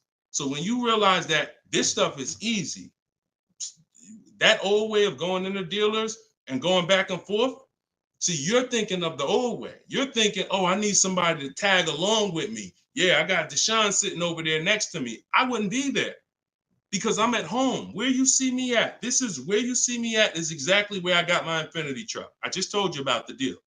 Where you see me at is exactly where I get my cars from. I sit right here, and all the people who got my cars from Home Book, who are in the Cars from Home video library, they're all right here. Some of them in the airport buying cars. Some of them at their desk at work making deals on cars. Nobody who's learning from me is in a dealership making deals on cars. So that's the old way. And if you think that you got to unlearn that or you can't win with me, you got to scrap that. I know it's painful. I know it sucks. I know it makes you feel like you're a loser. But that's what I'm telling you. Scrap that joint and do it my way. And when you do it my way, you're going to be like, oh, shoot, man, how the heck wasn't I shopping like this years ago? All right. So now Nicole on Facebook. Do you shop or negotiate differently for a car that is low in inventory or shortage? No. Now, the only difference is, let's say, and this is the reason why we connect with 25 dealers. See, in my book, I said we use the 25 to 5. We got to connect with 25 dealers. This takes us 20 minutes because we're using a copy and paste system. So if you're going to all of these Chevrolet websites and copy and pasting in their contact box, copy and paste, copy and paste, copy and paste. Now, what you're doing is you're shopping out of all those dealers' inventories. So if you only do this with 4 dealers, then you only see one dealer who has a car. And they're like, oh, well, we it doesn't seem like it's a lot of these cars out here. That's why we're connecting with 25. You saw Sean, he connected with 35. And so when we connect with these dealers, we're not just doing it to get bids. That's one reason. But we also know out of all these 25 dealers, probably 10 of them have a car that matches what I would want. And then I'm going to get 5 to 7 offers. So now let's just say we're at a mid period where the 2024s are sold out and the 2025 hasn't come in yet. Now what's going to happen is all of those dealers out of the 25, maybe 2 of them have a car, and they're going to tell you, you know what, you really need to order it. That's not because it's a low inventory. That's because you're usually in between model years, and the old one has sold out, and the new ones they're waiting for it to come in. But it doesn't change the way we shop. And sometimes we will order. If I'm purchasing, I'm more likely to order because I'll get bids, and then I'll take the car. But if I'm leasing, we're less likely to order because we don't know what the lease program is going to be. See, I could get a dealer that discounts the car for me $3,000. We had a person in our group, and they were getting a new BMW X4, the X4M, like the performance edition. We had a dealer, their best bid, the dealer was taking off $3,000 off MSRP. So, but the lease program is what we didn't know. And once the car came and they put the lease program on it, we saw that it was over 1.5%. So even at that discount, wow, we saved $3,000. Now, if she was purchasing it, that's a win. $3,000 off, beat everybody else. So I don't mind ordering if I'm purchasing. But on a lease, I'm less likely to order because I don't know what the lease program is going to be until the car gets here. Okay, but yeah, that the process doesn't change. It just we have little caveats based on on low inventory. Okay, process is the same. Nothing changes our 7-step process. Nothing. All right, go ahead, Dolan. Shoot the next one up. All right, great questions today. We got Jermaine, Facebook. So how do you transition out of a finance into a lease? Instagram, y'all not asking a lot of questions. All right, hold on. Get Blooming chosen one. All right, hold on. All right, Jermaine from Facebook says, how do you transition out of a finance to a lease? All right, perfect. So now what I like about this question, Jermaine, is you've already answered the most important question, which is how many years am I keeping the next car? That's step one in our 7-step system. You've already answered that because you've determined I should be leasing. Now the next step is equity assessment. Equity assessment. Call the bank. You don't have to worry about third-party restrictions or nothing because you're not leasing. I mean, you're not coming out of a lease, rather. So you're going to call your bank, get your payoff. You're going to take 20 minutes, go on CarMax, Driveway, Carvana, Kelly's Blue Book Instant Cash Offer, AutoNation Sell My Car, Car Guru Sell My Car. Get those 6 offers. That's going to tell you if you have equity, break even, or if you have negative equity. That's your next step. Don't do anything else until you do that. Okay? See, we always have to account for our current asset before we start moving forward. What happens if he has $3,000 in equity? That means he has $3,000. He could either apply towards his next deal, or he could put that money in his bank account and, maybe he leases the next car with no money out of pocket. So equity assessment always comes even before we budget, before we plan our mileage, before we do anything. Equity assessment is what we do. All right. All right, shoot that next one up. Shoot that one up from Instagram if you got it, Dolan. It might have took you a minute, but because we got it's comments from everywhere, y'all. No matter. Okay, here we go. For your calculator, why doesn't it negotiate to the lowest offer? My calculator is the best. My calculator is the best thing that exists because it takes all the offers you get. By the way, y'all, what she's talking about. And you got to be specific because I do have multiple calculators that I've created in my book, multiple softwares where you plug in stuff and it spits out so one of the calculators that I have is the counter offer calculator. So we never accept a deal until we send a counter. So what we do is we take the counters. We take all the offers we get, we plug them into my calculator. Whether it's a lease or whether it's several types. One is for leasing, one is for cash purchases and financing. Now, when you're financing, you're always getting your deals with tax and everything included, all in. So what it does is it takes all the offers, you plug them in, and then it spits out which one is the best, and it counters everyone based on the best offer. So let's just say a dealer says, I'm gonna do a 1.1% lease, and then this dealer says 1.2. This dealer says 1.3, 1.5. It's not countering all the high offers based on their high offers. It's countering all the offers based on the lowest offer. Because if the 1.1% lease was presented to us, that means any of the dealer could have did it. So now we're calling out the 80% and letting them know that if this dealer offered me 1.1%, then you all could have done it too. You're just choosing not to do it, in which case that's what the 80% do. So we counter every single one. We even counter the lowest one. And some people in the group will say, Deshone, man, this dealer is the lowest, man. Should I be countering them for another $50 less? I say you must counter. Because you don't know if there's another $10, $50, $20. If you don't counter until a person tells you there's no more room, even if they're the lowest, that's not the best deal. So sometimes you counter the lowest offer, and the lowest offer will be like, listen, man, I gave you my best shot. I got nothing else. We know they're telling the truth because we got 4 or 5 other offers that are much higher than that. Sometimes they'll be like, listen, I can't do that $50. I get you another $10. That's the best I got. We know they're telling the truth because all the other offers are a whole lot higher. So that's the way the counter offer calculator works. It's gold. It's gold. So all right, we had an hour and 19 minutes. We try to keep these broadcasts about an hour and 15. Every now and then we go a little over, but listen, y'all, we are live Monday, Tuesday, Thursday, and Friday, 12 p.m. Mark your calendars, 12 p.m. Eastern time, 3 p.m. Eastern time. I'm hoping to, in the next couple of days, have a link in my bios so that people will be able to actually go to our calendar, put a reminder, but you know it. 12 p.m. Eastern time, 3 p.m. Eastern time, Monday, Tuesday, Thursday, and Friday.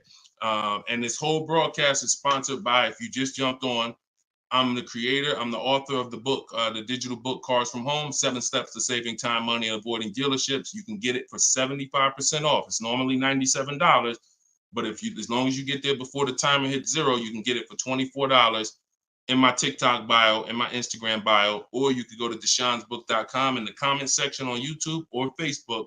Get your copy for 75% off. I'm also the creator of the Cars from Home video library, and I've coached over probably 1,500 people now since 2021. So we've been doing this. Everything I'm teaching you is proven. And I'm going to tell you, just like I tell my coaching students, when you get my book, see, I don't do questions and answers for my book, y'all.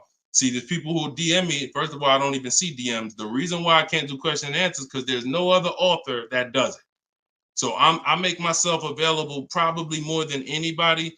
But when you buy the book, trust the process. If you don't see me say do it, don't do it. Do everything I say do. I tell everybody, even if they're in my coaching programs, you must trust the process that I'm giving you, and you got to unlearn your old process. Don't even think about your old process. Use my process, and I'll lead you to where you want to be at. Guaranteed. All right, so get your copy. I will see y'all all on the next broadcast. Tell your friends. Welcome to the new followers. Welcome to the new subscribers on YouTube. I appreciate y'all. We'll be back for episode 5. God bless you.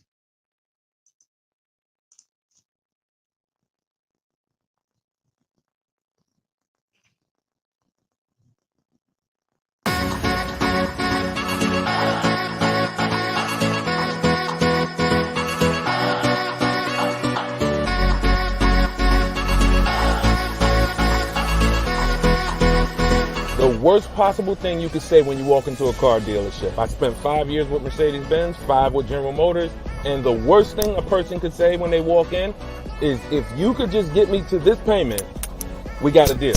So your loan's probably still like 19, which means you got to pay to get out. You're upside down. It's called negative equity.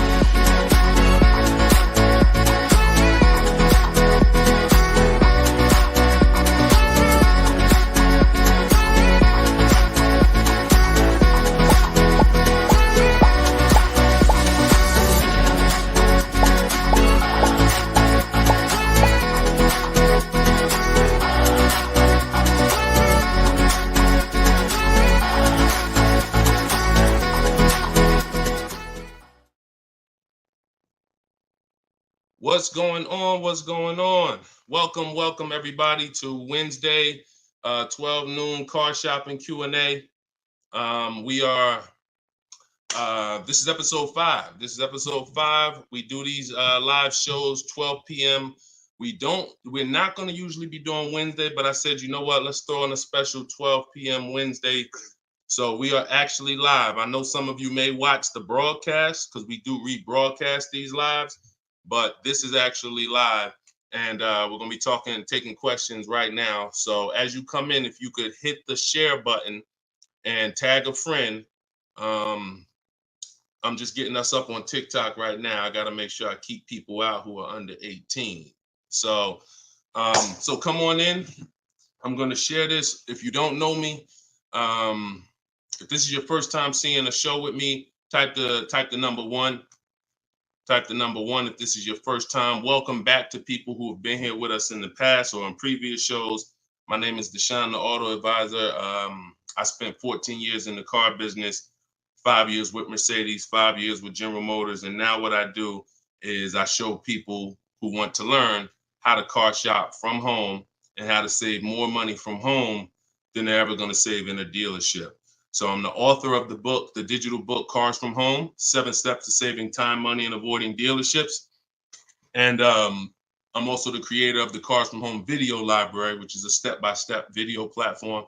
But anyone who's on here for the next 30 minutes, you can get a copy of my new book, Cars from Home, in my TikTok bio at 75% off. It's normally $97, but for 30 minutes, you can get it in my TikTok bio for 75% off, Instagram bio for 75% off. Or you can go to deshonesbook.com in the Facebook comments or in the YouTube comments.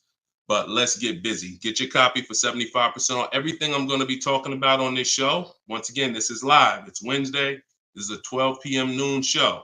So for those of you who may have seen the broadcast, this is actually live, so we can start typing our questions in.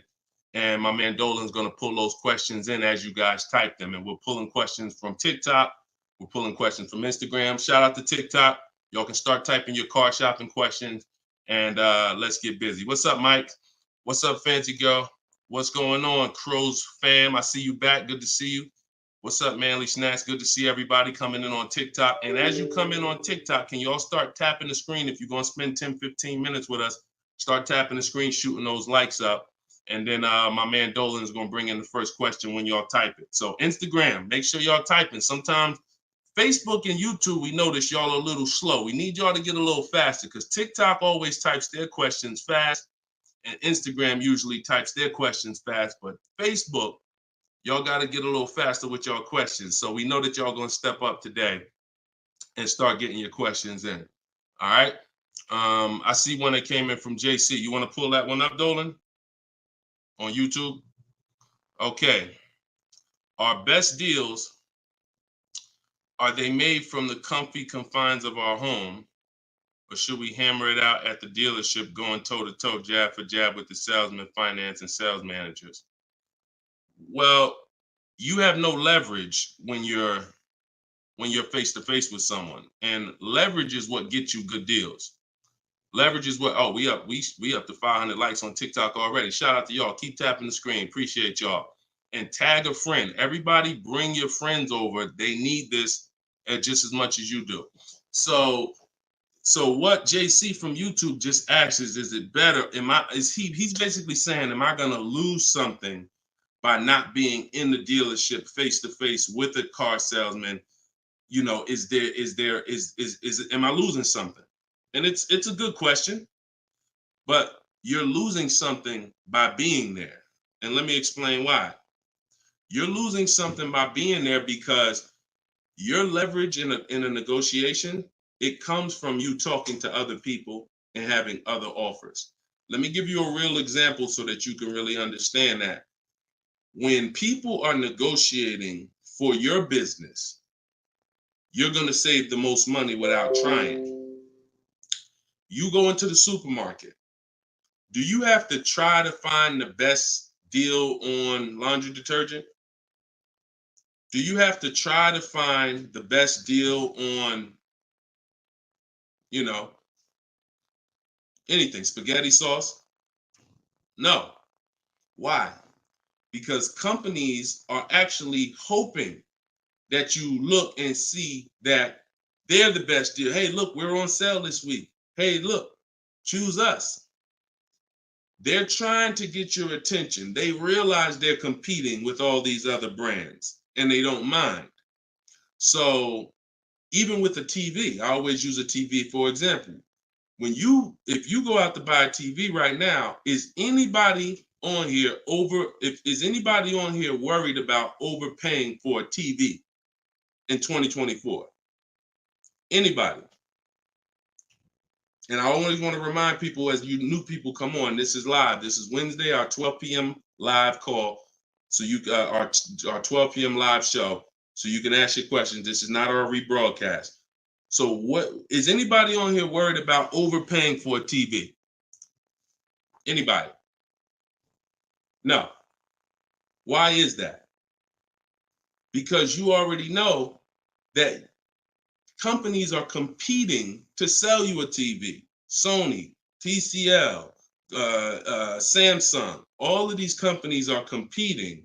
Therefore, you're not gonna overpay. That's what we bring to car buying. In a nutshell, y'all, if I can wrap up what I'm trying to show you with Cars From Home, the reason why my brand is called Cars From Home, my book is called Cars From Home, my library is called Cars. The reason is because it's a mindset. It's a mindset. You're bringing the same mindset you would bring to shop for your TV to cars. And you don't overpay. You don't have anybody on here worried about having buyer's remorse for the TV. Look, Fancy Girl, Kiki, no. Look, RJ Newscom, no. Look, Patrice on Instagram, no. So no one on here is worried about overpaying for any of these items that years ago, we used to be worried about overpaying for TVs, but not anymore. So when you start staying at home and getting multiple offers and kill your programming that the car business has programmed you into thinking that you need to go in, then you're going to see how much money you save quicker. Okay? Who's not a good negotiator? As you come on, I want y'all to answer this question. Who's not a good negotiator? I see you, Yayo. I see you. Okay, I see you, Fun Times. Welcome, Tone Bud. Who's not a good negotiator? Just type me if you're just, Deshone, it's not my thing. I'm not really, look, Crow's fan. No, I'm not. What's up, Tom? Julia? So all of these, look, John C on Facebook. No. William on TikTok. No. All of these people are not yet. Danny on Instagram. So what I want to tell y'all is you no longer have to think you need to be a good negotiator to win with buying cars. You're going to start making people negotiate with each other. And that's multiple offers.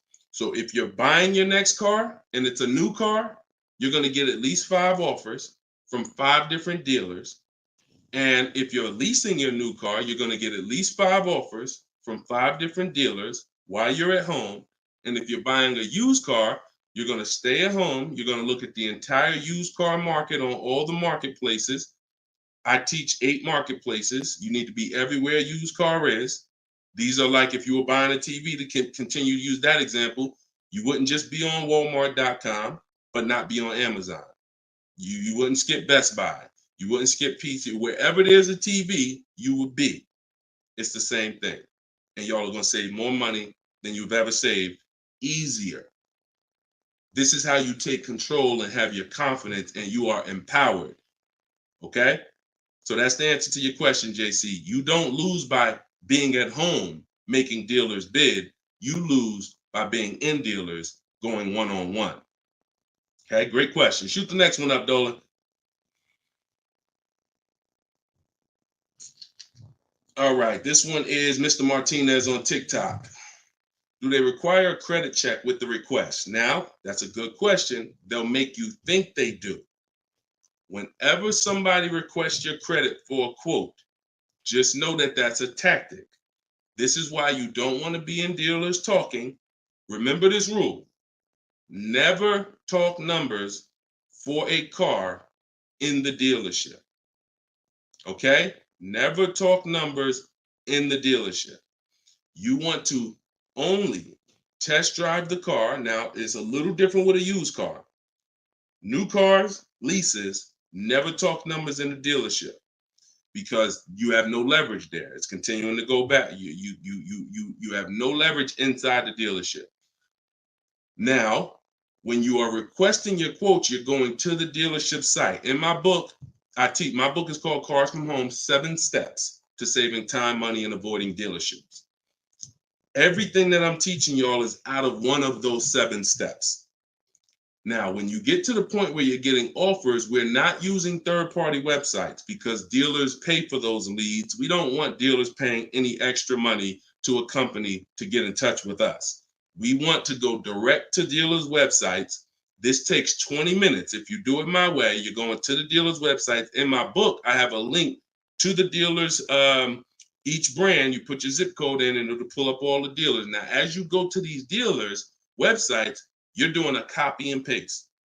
Copy and paste. And now, what are we saying in that first message? What we want, what we're looking for, when we can purchase. We're not talking about numbers yet. We just want to see who has a car.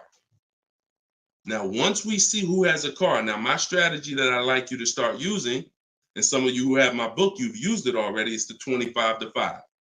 25 to 5 is when you're connecting with 25 dealers online, and the goal is to get 5 offers.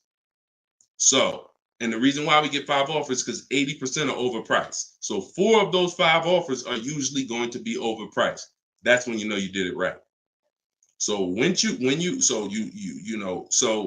when we're getting our quote request, one dealer might say, oh, I can't do it without credit. One of the things we say when we're requesting quotes for a lease is assume tier 1.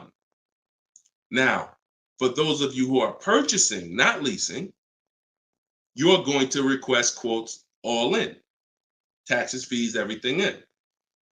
Now, there are people who are going to try to knock you off your game. Some of you know, if you have my book, I have scripts for everything they're going to say, because I used to have to use these templates. You're going to hear stuff like, oh, we need you. When can we get on the phone? Can we just have a quick phone call?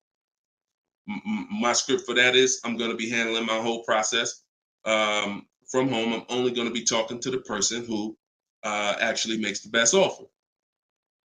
And then you always end with a question. So you will always ask. You never want to end your communication online just end with a statement, because they're trying to get you on their agenda. You're trying to keep them on our agenda, which is, you're either going to let me know what car you have. Do you have a car that matches what I want?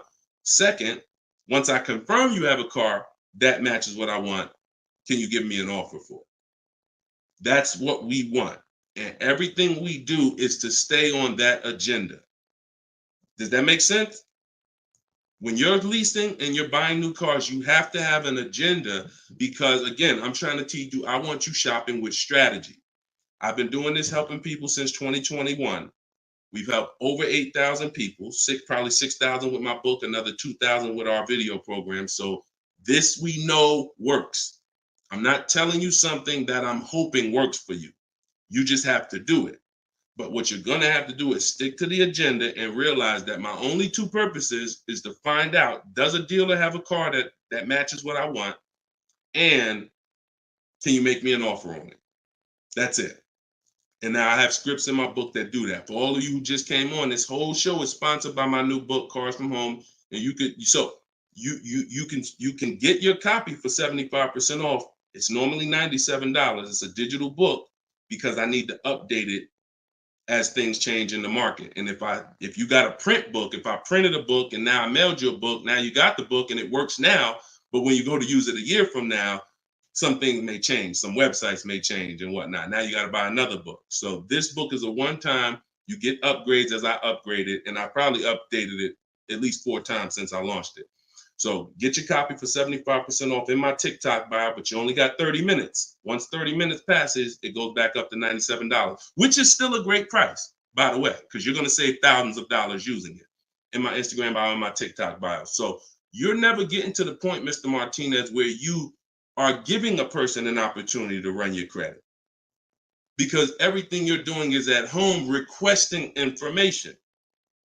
So as long as you get into the business of being at home, writing and requesting prices and seeing which dealer is going to offer you the car for the best price, you're never going to be in a position where you need to be giving your credit, because there's no reason. And if you give your credit, you really fell for the game, because now they locked you into them, which is the goal. So no reason for everybody, no reason to give credit to give somebody our credit to get an offer. All right, go ahead, Dolan. Next one. Type your questions. I see a lot coming in from Instagram. I'm in the dealership right now. Vital on Instagram. Keep that up, Dolan. Vital just said I'm in the dealer right now. Now, if you're there negotiating, then you're never going to get the best deal. You're never going to get the best deal. Understand, y'all, I'm not playing games. For those of you who don't understand what we really do here, like, this is Greg right here. Greg used our strategies. He got a $56,000 Kia EV6 win. He got it for $527 a month on his lease, no money down. That's through bids. That's not through negotiations. Danielle's lease, $44,000 Audi A3. She got it for $550 a month, no money down. You know, this is on a purchase here. Sean bought, and some of you may have these cars and look at your payments and you're going to say, Dad, Deshone, I got that same car, man, and I ain't get that price. That's why I'm trying to tell you to listen. And like, we're not regular here. And sometimes I think, like, I'm not the public. I could be in the car business making $200,000-$300,000 a year if I wanted to. This is not God's plan for me. I'm trying to give you the game, but you got to understand who I am. This ship has sailed. We've been doing this for thousands of people since 2021. If you just now here and you just finding me and you haven't used my stuff yet, like, you missed it, but understand, don't keep missing it. This Sean, he got this F-150 Lightning XLT $73,000 truck, brand new truck. He saved over $20,000 getting bids my way. And the people who learn from me, they're never going back to the old way.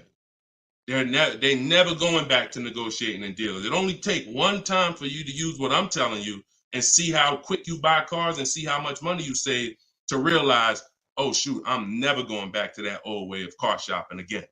All right. So if you want to do it, you need to leave that dealership. Unless you're just there to test drive, that's different. So Instagram. Considering leasing a car, but feels like it will keep me constantly having a car payment if I choose to keep leasing at the end. Could you please explain the strategy to leasing versus financing? Absolutely. So when you're leasing, so this is a great question. Somebody said, look, if I lease, I'm going to always have a car payment. That's absolutely true. And so there's two totally different ends of the spectrum, y'all, when we look at how we acquire cars and get the best deals on them. One is a lease.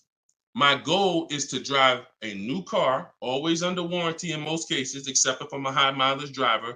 I'm paying pennies on the dollar compared to somebody purchasing like that same car that Greg got. He's paying $527 a month. That same vehicle would be, it's a $56,000 car. That same vehicle will be $1,000 a month on the car note, at least on a 6-year car note. So I'm paying pennies on the dollar. I just had somebody today, he's going to pick up a brand new Kia Telluride. He got a payment of in the 400 range of $42,000 Kia Telluride. Once he negotiated it, he decided he was going to put $2,500 down because he wanted his payment where it was. But he already had a ridiculously low payment. It was like a 1.1% lease deal on a Kia Telluride. I told him, I said, you know that same Kia Telluride, $42,000, that would cost about $800 a month to purchase? He said, yeah, I know. I used to buy one. I used to buy mine.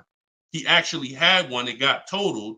So he knows how much he was putting into that vehicle before he actually figured out he's not an 8-year person. So if you're not keeping your cars 8 years, you should be shopping for aggressive lease deals because it's pennies on the dollar. And we shop with bids because it's easy. It's fun. We're in control. And that's the way we do it. Now, the other side of the spectrum are long-term vehicles that are going to be what we call a keeper. If anybody who has a keeper in their household, type a K. If you have a vehicle in your household right now that you've had for more than 8 years, type a K. Type a K. Type a K. As you come in, y'all, if you're on Instagram, could y'all hit that paper airplane? It looks at the bottom of the screen. It allows you to share this broadcast with your friends. And could everyone who shares, could you share this broadcast? It does help. It matters. And I'm never going to stop asking for it. And I'm never going to stop appreciating the people who share. I appreciate you guys. And your friends will appreciate you more than anything, more than even I appreciate you. When you tag a friend who doesn't know me and they're car shopping, they'll appreciate you more than even I appreciate you. So, okay. All right. So we got John on on Facebook. We got Michael. We got, hold on. Let me see. Acura MDX. Rob Korn got an Acura MDX on Instagram. He's had it 195,000 miles. So these are what we call Derek on TikTok, Donald on TikTok. These are what we call keepers. These are vehicles that, again, someone asked a question about understanding if I always have a car payment, if I lease, can we please explain the strategy of leasing versus financing? I just told you the benefits of leasing. Now, all those benefits come at a price. Now, the other side of the spectrum is the long-term keeper vehicle where now we have outlived depreciation because the unseen expense is the one that's killing you. The unseen expense is depreciation. When you buy your car today for $30,000, tomorrow it's not worth $30,000, right? Tomorrow, you can buy a car today for $30,000 and bring it back to the dealer tomorrow. They're not just giving you your $30,000. You've lost money in one day. That's depreciation. Now you can sit that car outside your house and you can have that car. You don't drive it 1 mile. You never even touched it. And you go out there and a year later, is it worth $30,000? No, right? You never told, but Deshone, I didn't even drive it. But you understand, it's not worth $30,000 anymore. It sat there for a year. Now it's probably worth $24,000. That's depreciation. So some of you have been trained to think, oh, well, I buy my cars because I don't want to pay for the mileage. What I'm trying to get you to understand is when you understand depreciation, you're going to see not only do you pay for the mileage, whether you buy or lease, you pay for the car whether you drive it or not when you buy. Does that make sense? Type clear if y'all are clear so far on this, on these principles. Because it's bad information that's been fed to you for all these years that, oh, you know what? I like to drive as much as I want. Oh, I like to do everything and I don't want to pay for mileage, so I'm going to buy. But what you're seeing now is, oh, shoot. If I drive no miles, my car's worth less. If I drive average miles, my car's worth even less. If I drive high miles, my car's worth even less. Depreciation. It's the unseen expense. So now our goal with purchasing the right way and picking whether I'm going to shop for great lease deals or whether I'm going to be a long-term keeper is to avoid where the depreciation loses us the most money. The most money. Look, right here, 3, 4, 5, 6 years, you're losing the most money. This is when you don't want to have bought your car and replaced it, because you're losing thousands and thousands of dollars every year. And now many of you have been taught it's okay to switch cars while you're in here, dropping. But going back to the keepers know, all right, I'm switching cars when my value is like this, my depreciation. So all of you who said out there that you got a car that you've had for 8 years, 10 years, 12 years, now you're going to, here's what proves to you what I'm saying is true. The keepers, which is why I'm trying to get you guys out of that middle, all you 3, 4, 5 year people, 6 year, 7 year people that do not lease. You don't keep your cars long enough to outlive this depreciation, but you don't lease. You're losing the most money by far. By far. Thousands and thousands of dollars every car you buy in resale value, because you flip cars, try to trade them in while you just lost thousands and thousands of dollars. So on the other end, those of you who said, Deshone, I got a keeper outside, if that car today is worth $5,000, a year from now, it's probably going to be worth $4,800. That means you're no longer losing value like this. You're only losing value little by little, and you've outlived the depreciation. So your goal when understanding should I lease or buy is like, Deshone, okay, how do I avoid this? Well, if you're not keeping your car 8 years, you should be shopping for leases. Everyone who told you otherwise was wrong. I'm not going to say they were malicious, but they were incorrect. And unfortunately, I call them confidently incorrect. Dangerous. Dangerous. Being confident and incorrect is dangerous to you and others and everyone who's going to listen to you. So I'm telling you the truth based on numbers, that shopping for lease deals is here. If I'm not keeping my cars 8 years, I need to be shopping for great lease deals. If I'm going to keep my car more than 8 years, then I'm going to purchase and I'm going to make sure I get a car that's going to last 8+ years so that I can outlive the depreciation and win with long-term ownership. But I'm not stuck in the middle. Clear? Clear? Everybody clear before we move to the next question? JC said, my man hitting on all cylinders. I appreciate you, man. This is what we do, man. I've been doing this since 2006, man. I'm not new to this. I've been helping people save money on cars and make dealers bid for their business since 2021. And that's what I'm known for. Here in New Jersey, people know when I had my brokerage, Deshone is the person that helps people save money if you listen to him. If you don't listen to me, God bless you. I wish you the best. All right, so for all of you, cue the next question up, y'all. For all of you who just jumped on, this whole show is sponsored by my new book. Everything I teach is out of my new book. It's called Cars from Home, 7 Steps to Saving Time, Money, and Avoiding Dealerships.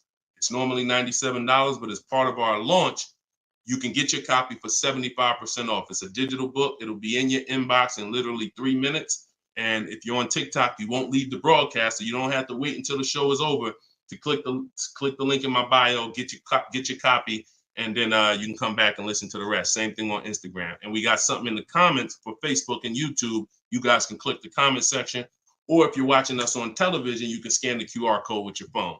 All right, let's go, Dolan. Shoot that next one up, brother.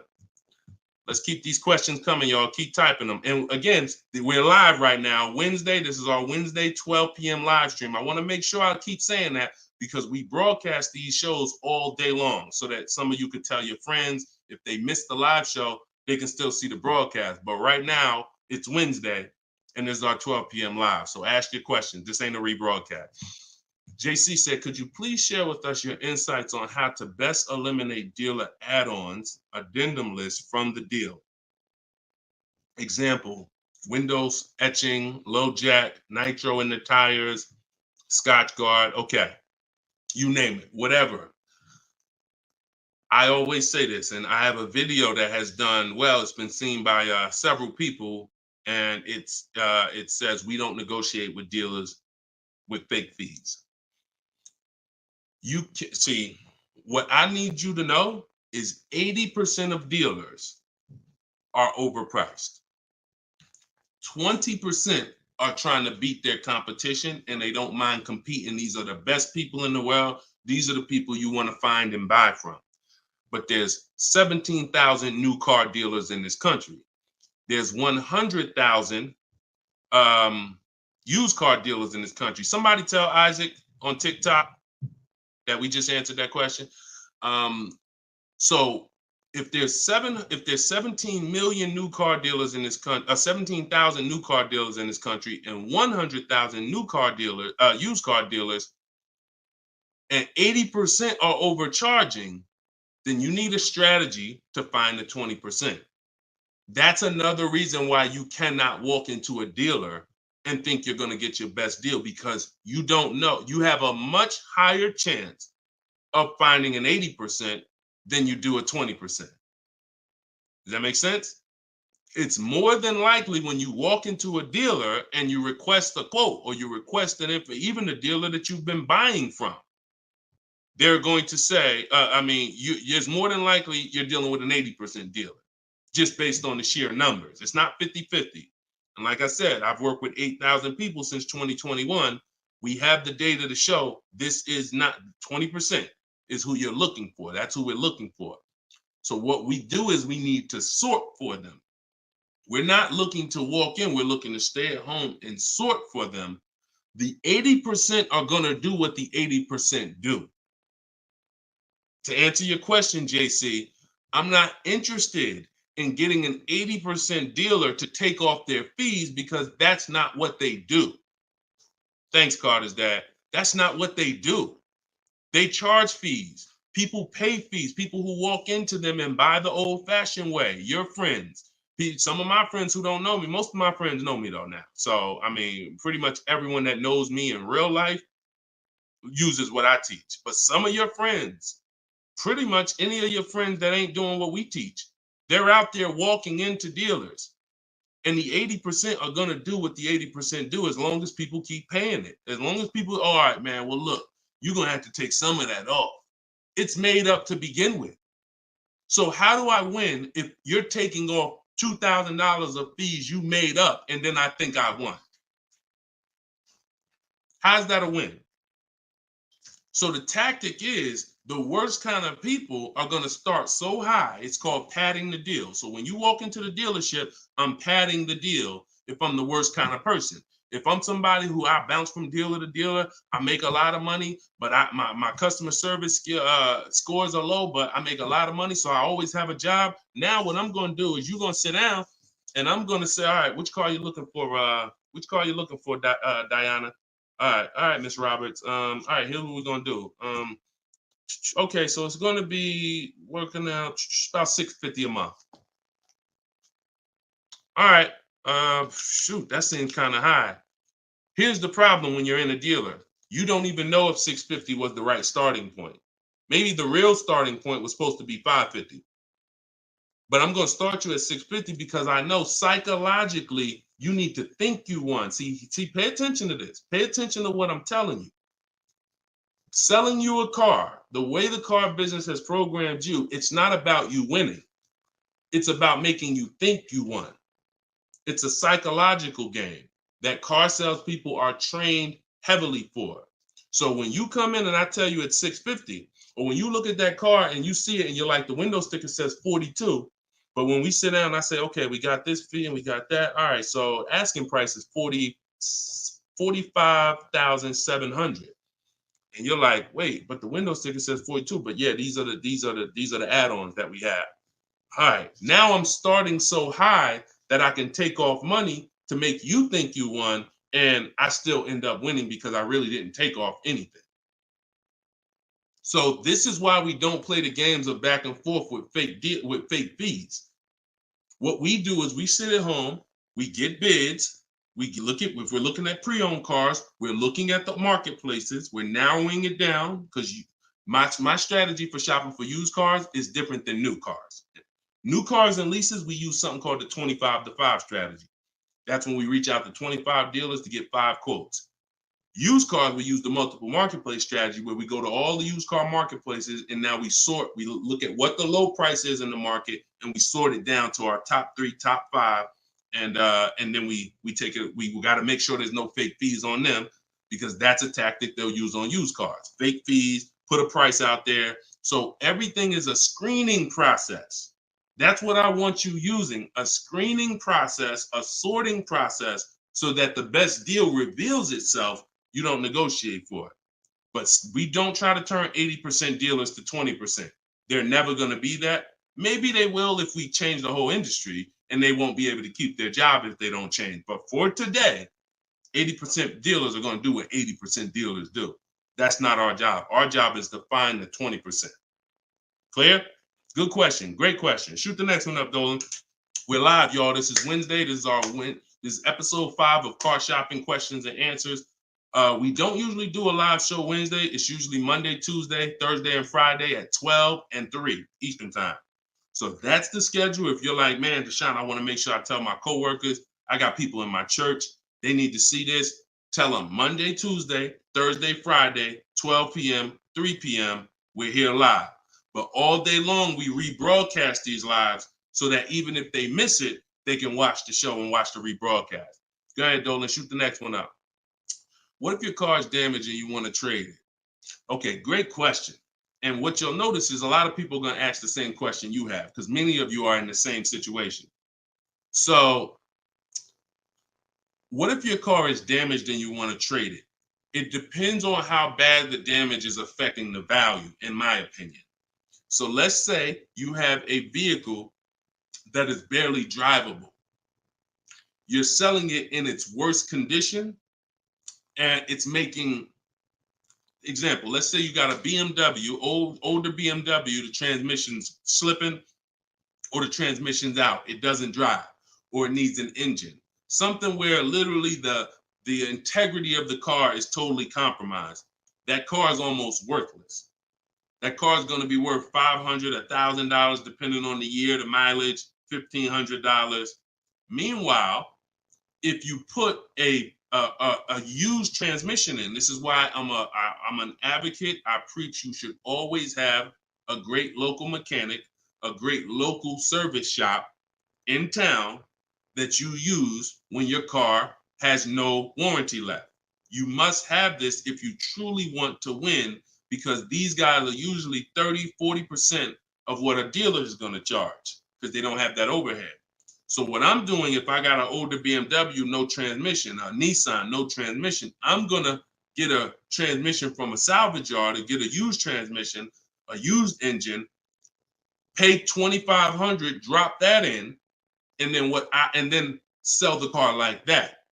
And I can tell you that that's what my father did. Like, my father bought a GMC Envoy 2009, maybe 4 years after he bought it in 2013. So it was 4 years old when we got it for him.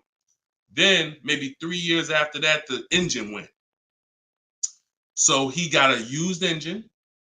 He's been driving that car since like 2017 with the used engine, and he's getting ready to sell it, and he'll probably get $4,000 or $5,000 for it on Facebook Marketplace, because he's a low mileage driver. So you see how literally he could have went from switching a car when it was in its worst condition taking a loss for it versus investing the right money with the right person, getting the right engine, right transmission, drives it for a couple more years, and then can still pull a couple $1,000s out of it. Y'all clear? Y'all see how? Y'all see that? Type dollar signs if you understand that. That's the win right there. Not taking the loss and saying, all right, let me just get out of this car, it doesn't drive, and just taking the L. Big financial loss. Now, if you don't have major damage, then I wouldn't say fix it. If you're gonna go and you got a couple nicks on the car, then it might cost you $500-600 to get the nicks touched up, but then the value of the vehicle only changes by $500-600. So it was really a wash. You put 500 out, the car's worth 500 more. You want to only repair stuff that when you spend the money, you get double back what you spent. I put 2,500 in, it increased the value of my car by $5,000. And that's typically my opinion and my rules on how I like to operate when it comes to damage. Yes, I'm actually live right now. And why is your name the Auto Advisor? We got the Auto Advisor on TikTok. Go ahead, shoot the next one up, Dolan. All right, this one from YouTube. Alberto Romo. My car has some equity. Dealer called me if I want to trade for a new one. Car has less than 30,000 miles. Should I do it? Who's getting calls from dealers right now begging them to come in and look and let them buy your car? Who's getting calls? Who's getting emails? Who's getting letters right now from dealers? Fancy Girl Kiki said me. You're getting calls. You're getting calls. You're getting emails. You're getting letters. Hey, Ruben, we'd love to buy your car right now. Hey, Isaac, we could get you out of your car early. Come in right now. A lot of you, right? I see a lot of you. The reason that's happening, look, he's saying lock on Instagram, me. So the reason this is happening, y'all, is because they're depending on you letting the dealer be your first offer for your car. Now, see, dealers know they're getting outbid right now. They're not able to buy as many cars as they used to because people are getting used to, I mean, it's almost a curse word in my book. We don't use this word. We don't use the word trade. And some of you who have seen me in the past, you know we don't use the word trade. There's only one scenario where we need to trade, and that's if we have too much negative equity. The reason why we don't trade is because trading is not a bidding system. There's 3 transactions that you've been trained to give to a car dealer. One is buying a car from them. That's its own transaction. I bought a car from you. The second is getting the loan from them. That's another transaction. I got a loan from you, because there's other companies out there that only give loans. They don't even care if you buy a car. They don't sell cars. They give loans. That's a clue that there's money in the loan business.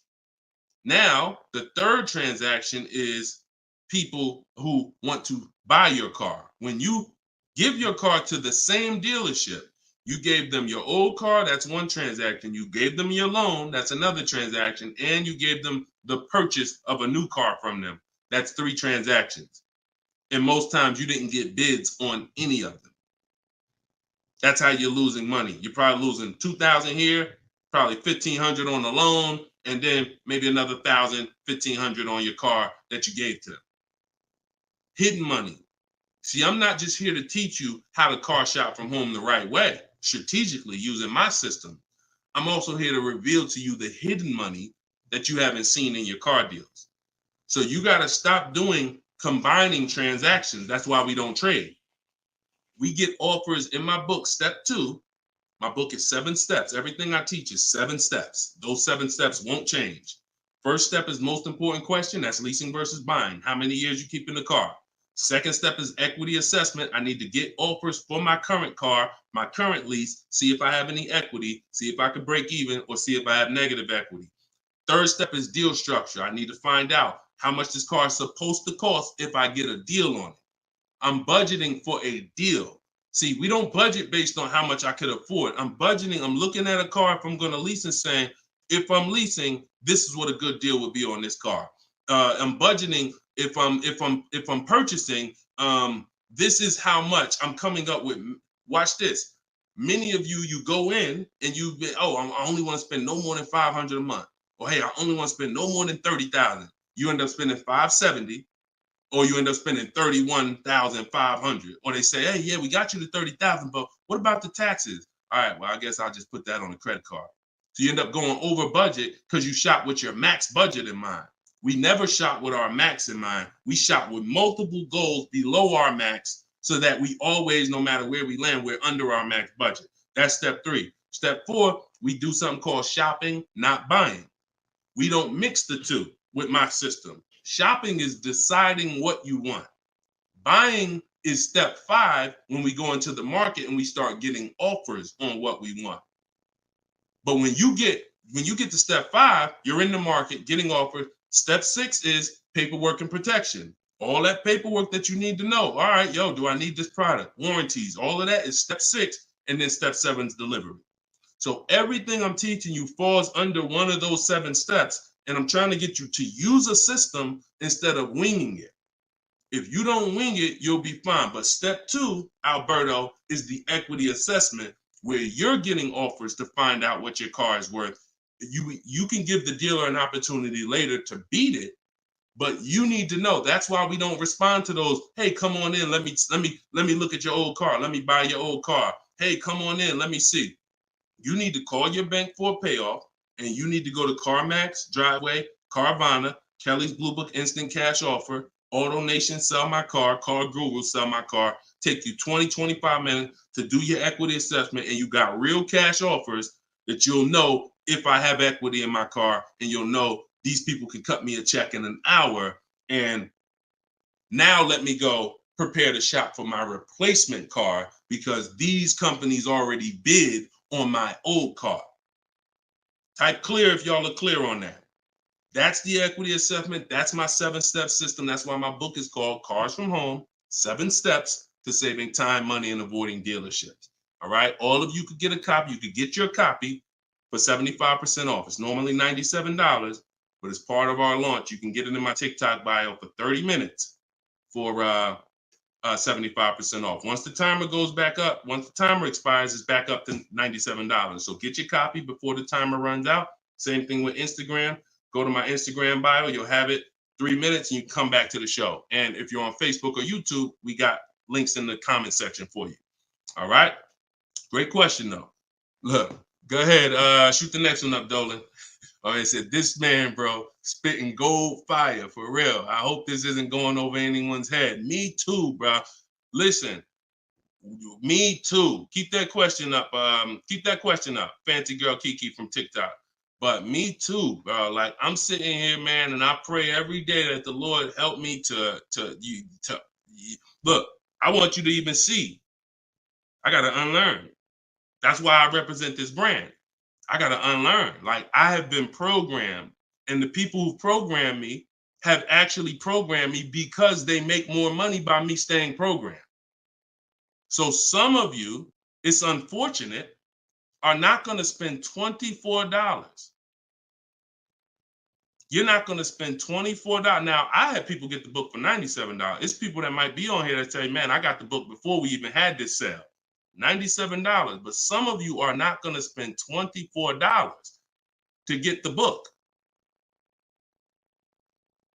But you want to go into a 5-figure transaction, a 5-figure, $10,000, $50,000, $100,000. Some of you who are buying luxury vehicles and exotics transaction, but it's something about not, man, and that's just unfortunate. All right, fancy girl Kiki from TikTok. Is it true that you can have your down payment go towards your payments? So all right. So when we're working out our loan, again, this is still combining the loan and the purchase of the car. Because when you're actually trying to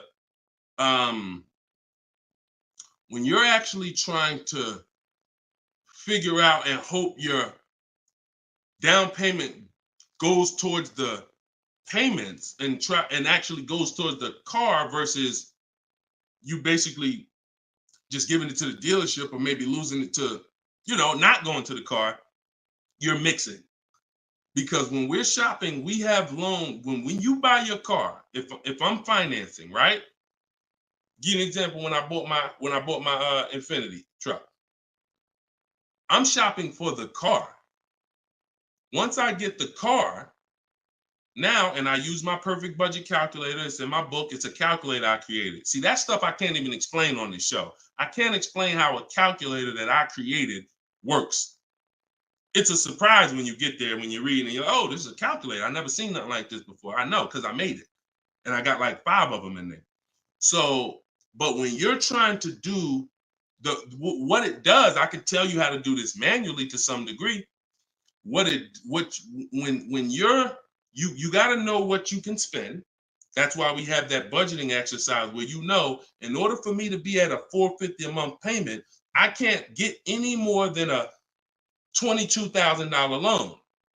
If I get more than a $22,000 loan, then I'm going to have more than a $450 payment. So now you might say, okay, 6 years though, because if I go 6 years on the loan, then maybe I could get like $25,000 depending on my interest rate. But I need to know how much car I can buy based on where I want my payment to be. So now once I establish that in a budget exercise, you can do that with some calculators online, try to, but you have to account for taxes. The reason why these calculators don't work well, because they're not going to account for the taxes. They're not going to account for, any down payment you want to put in, and they're not going to account for any equity you may be getting. And then they're not going to give you these goals for, all right, a 5-year loan or a 6-year loan is 2 different prices. $450 a month for 5 years is not the same as $450 a month for 6 years. If I get a car at $450 a month for 5 years, I got a better price on it than if I got it for $450 a month for 6 years. So these are the things that you kind of got to have in your budget so that all right, this is how, because it does me no good to know that I could go and spend $35,000 on a pre-approval. What does that do? How does that equate to what I can actually spend? I don't want to spend $35,000. That's a $700 a month payment. So, but once you establish the budget on how much I can spend, now you go find the car. So I'm shopping for the Infinity, and I'm shopping knowing all of these cars are within my budget. Now, when I actually get the car, now what I'm doing is going and I'm finalizing my loan and having multiple dealers, multiple banks and credit unions give me offers for my loan. Everyone can run my credit with a hard pull because I'm within the rate window where it's not going to affect my credit negatively. It's only going to weigh as one hard pull. I know you have heard, oh, don't let all these people run your credit. If you do this right, according to how you're supposed to rate shop, you can Google rate shop. In fact, I'll show you right now. I'm going to share my screen so y'all can actually see. See, it's the information you don't know that's costing you. It's the information that you don't know that is costing you. Look, if I go to Google and I type in rate shopping, Experian. Experian has a whole article. Let me know if y'all can see my screen. Hold on. Oh, wait, hold on. Entire screen. Look. So I go right here. Rate shopping. They have a whole article about how to properly rate shop. And let me see. Look, the FICO score window is 14 to 45-day period, depending on which version is used to calculate the score. So we do it in 2 days. We do it in 2 days. So we don't even use the 14-day window. That's why we don't let anybody run our credit with a hard pull until after we already find our car. So now you come in and you are I'm letting all these people run my credit to get their offers for my loan, their offers for my interest. And then what I'm doing is whoever makes the best deal there, I'm calling the dealer and I'm giving the dealer an opportunity to beat it. Because the dealer has another 7, 8, 10 banks that they might, let me see if I can beat that because I like to earn the business. And that's what I call the bank bidding war blueprint. So I'm putting that when you get my book, you actually get the bank bidding war blueprint because I haven't combined it with my book yet. It's going to take me probably about 30 days to combine it into my book. So I just send the book and I send the bank bidding war blueprint. That strategy right there is called the bank bidding war. So we're not worried about if our down payment's going to go to the car, because our loan is always worked out with the bank, not with the dealership. Okay? Separate these things. When you start separating these things like I want you to, you're going to see I can't get into the same trouble I used to get into. Okay? Go ahead. Shoot the next one up, Dolan. Great question. Are you even actively selling cars, or are you just selling books now? No, we're all in the education business. I haven't sold cars since 2020. TikTok, what's the best way to approach a used dealership? From home. All the marketplaces. So you don't want to, if you're shopping for a used car, you cannot afford to miss a place where a used car is. What does that mean? Car Gurus, Auto Trader, Carfax.com, CarMax.com, Carvana, Driveway, eBay Motors. There's 8 marketplaces that we use. Vroom used to be on there, but Vroom's out of business now. So, and we don't use, people will say, why don't you use Auto Tempest because it pulls inventory from all of it. We don't use a third-party site, because what it's doing is pulling, it's not going to pull all the inventory, because no one's going to give this third-party site permission to just pull all their inventory, and now people start going to the third-party site instead of coming to them. So we just go direct to the marketplaces. And then the first thing we're doing, once we know our budget and what we can spend, we're going and we're looking for our car. But we are not going, the first thing you need to do if you want to get, y'all know, like, what I'm famous for is teaching people how to get below market deals from home. Below market deals. When you're getting below market deals, you have to realize there's 2 other categories of most people paying. Some of you have been paying market value. Some of you have been paying above market value. So below market value means there's 2 categories that we want to buy below what they're paying. Okay? So we got to have that in our mind. Below market. Like when you look at Eddie. Look at Eddie. This is 2023. This was last year. Still coming out of low inventory. He got a 2023 Camry hybrid. And the hybrids last year, they were on fire. On fire. Like, so they were still charging $2,000, $3,000 over sticker price for the, he got $2,086 under MSRP getting bids. That was his lowest bid.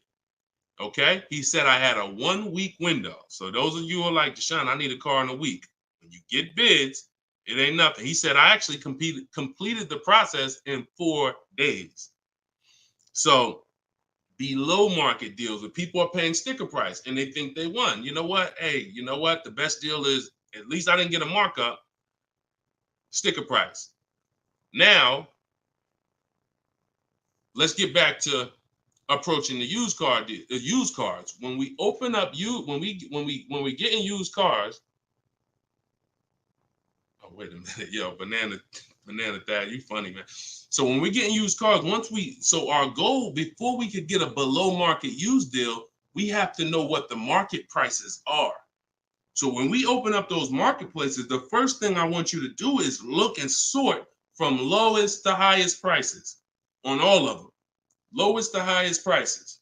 Well, the first thing we actually do is start an account. You want an account because we want to get alerts of all new inventory.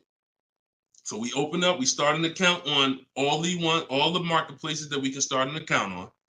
Now we're going to look and sort from lowest to highest, and we're going to look and see what the low side of the market is. Low side of the market, low side of the market.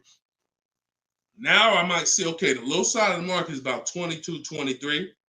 If you're doing it right, you're always going to have prices that are $3,000, $4,000, $5,000, $6,000 more.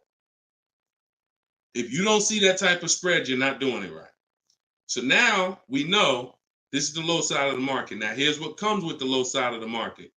Bad Carfaxes, frame damage, salvage titles, sketchy history, Damaged cars, that's good. That's what comes with it. What we're looking to do is see where those cars are priced at, and we're looking to be right above them. And from there, we have a particular system of how we're going to sort based on title history, service records, extremely important. We will not buy a used car without great service records. Then we go to accident history. There's a couple different types of accidents: serious accidents, airbag deployed, vehicle towed. All of this is serious accident. I appreciate you, JCAA. Shout out to the sharers on TikTok. Now we go to, then we need to verify there's no bogus fees, because that's a narrowing down. Now that'll narrow us down to like a top 3, top 5, top 7. But some of those vehicles are going to have bogus fees, guaranteed, guaranteed. And this is not always happening day one. That's why I don't want you waiting until you need a car to go shop. I want you in the market early, a month, 2 months, 3 months before you need a car, so that you can watch the market. And when you can watch the market, you have much more leverage. You have much more flexibility. You can say no. You can see where the price trends are, and you can get alerts. Many times, it's the alerts of the new cars that's going to be the car you take down. Because when you once you know the low side of the market, now you're getting alerts. Every new car that hits the market, boom, soon as it hits, I can look and see, oh, that's priced on the low side. Now I look, oh, shoot, frame damage. Oh, shoot, salvage title. Oh, shoot, whatever. And eventually one pops up and you're like, oh, good Carfax. Oh, good title history. Boom. And now we're preparing to get ready to take that car off the market. We can't test drive used cars until we're ready to buy them, though. That's the only reason we can't do 100% of our used car deals from home, ever. New car deals, we've had people throughout, use my book, in my course, everything. 100%. Dealer delivers the car. That can happen. New cars and leases, 100%. Used cars, we can't. You must go to the dealer. You must see the car. You must drive it. And then that's when you're taking that deal across the finish line right then and there. Okay? That's a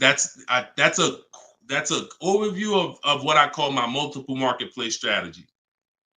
If you do that, you win. I mean, there's no guarantees in life. So I'm not here to guarantee, but I am here to say, you haven't had strategy. When you're using strategy and boundaries, you haven't had boundaries or strategy. You add boundaries and strategies to your car buying, 99 times out of 100, you're going to win more than you used to win. All right? Go ahead, Dolan. Shoot the next one up. Does your book teach how to sell and grow? I don't really know what that means. Sell and grow. This one's from TikTok. Do I get a discount for paying cash for a car? No. I know a lot of people told. Who was taught you get a deal for paying cash? Type a dollar sign if you were taught you get a better deal for paying cash. I got the book, the cheat sheets, awesome. Service connected. Don't use the cheat sheet. If you got the book, scrap the cheat sheets. The book is the nuts and bolts. The cheat sheets is an overview. I see you though. Use it. Win. So, all right. So you got Gina VL. You got I don't want to butcher your name, so I'm not even going to try. I see you on TikTok, though. I see Cozy Boy Nesto on Instagram. Okay, Monty. So my question was, who was taught you get a better deal by paying cash? All right. Now, I said type a dollar sign if you've ever heard this. Now, I don't want you operating with bad information. Let me tell you where this came from. And remember what I said earlier in the show. Earlier in the show, I told you, the car business is not about you winning. If you win, great, but it's about making you think you won. And I can only make you think you won based on what you tell me you need in order to feel like you win. So if you come in and say, listen, man, I'm paying cash, man, y'all got to do something better for me. I'm not going to sit here and tell you, well, you don't get a better deal for paying cash. Now, I would tell you, listen, I'm going to be honest with you. You can get this price whether you pay cash or not. So, like, there is no, but somebody who's like not going to be willing to go and tell you that, they're going to make it look like, all right, I got to make you think that the deal I'm giving you is because you pay cash. This originated from when dealers used to finance cars. There are still people and you may be one of them, who think the dealer owns your car after you get it. That's why there are people who say if they can't afford a car, they say, man, I'm gonna get a dealer back their car. It's not their car anymore. Unless you're dealing with like a buy here, pay here place where they're actually extending the loan to you, it's not the dealer's car anymore. But back in the past, dealers used to extend loans. They would hold the financing. So if you offered them all the money up front, it was an incentive for them because they knew it guaranteed they get the money now. And it also saved them interest. It saved them, if they were holding the note, then they're still technically paying for that car. And they're like, okay, I could save you another $1,000, $1,500, because you're going to give me all the cash up front. It's not like that anymore. It's not. Literally from the time you leave, the dealership is funded in full in hours. Like by the time you drive off, wire transfer, the dealer is funded for the car. The funds come from Bank of America, Chase, TD, M&T Bank, whoever it comes from, wired to the dealer. From that point, it's between you and who? Who's on the title? Who's the ones calling you if you don't make the payment? Who's the one setting up the car to be taken if you don't make the payment? It's not the dealer, right? It's the bank. So it's always between you and the bank from that point, which is why you don't get an exactly life experience. You're not getting a better deal paying cash. And that's just because that's the way it's set up. Now, the rare exception that you may see, and this doesn't happen a lot, sometimes there's like a low interest rate. Like when I was with General Motors, we might have like all right, you could get 0% interest, or you could get a $5,000 rebate. Only on a new car though. But you can't do both. So if you had somebody who could pay the cash, maybe if they save more money by taking the rebate than they would if they were to take the loan. So in which case, you're not getting a better deal because you're paying cash. It's just an incentive to, you're getting a rebate.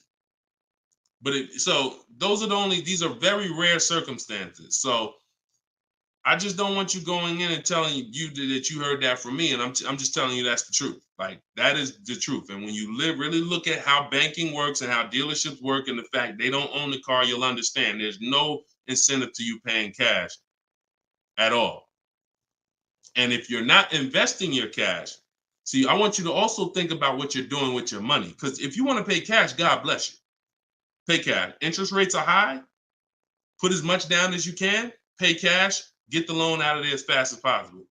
You're paying 6, 7, 8, 10%, 12%. Get the loan out of there. Pay it off or make a large down, only finance a small portion of the car.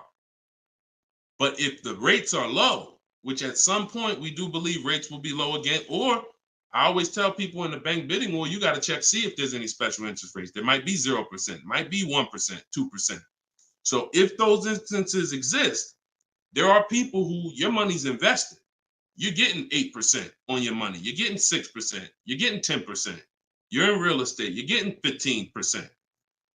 It makes no financial sense to take that money that's earning money for you out and put it into a car that is going to lose money for you.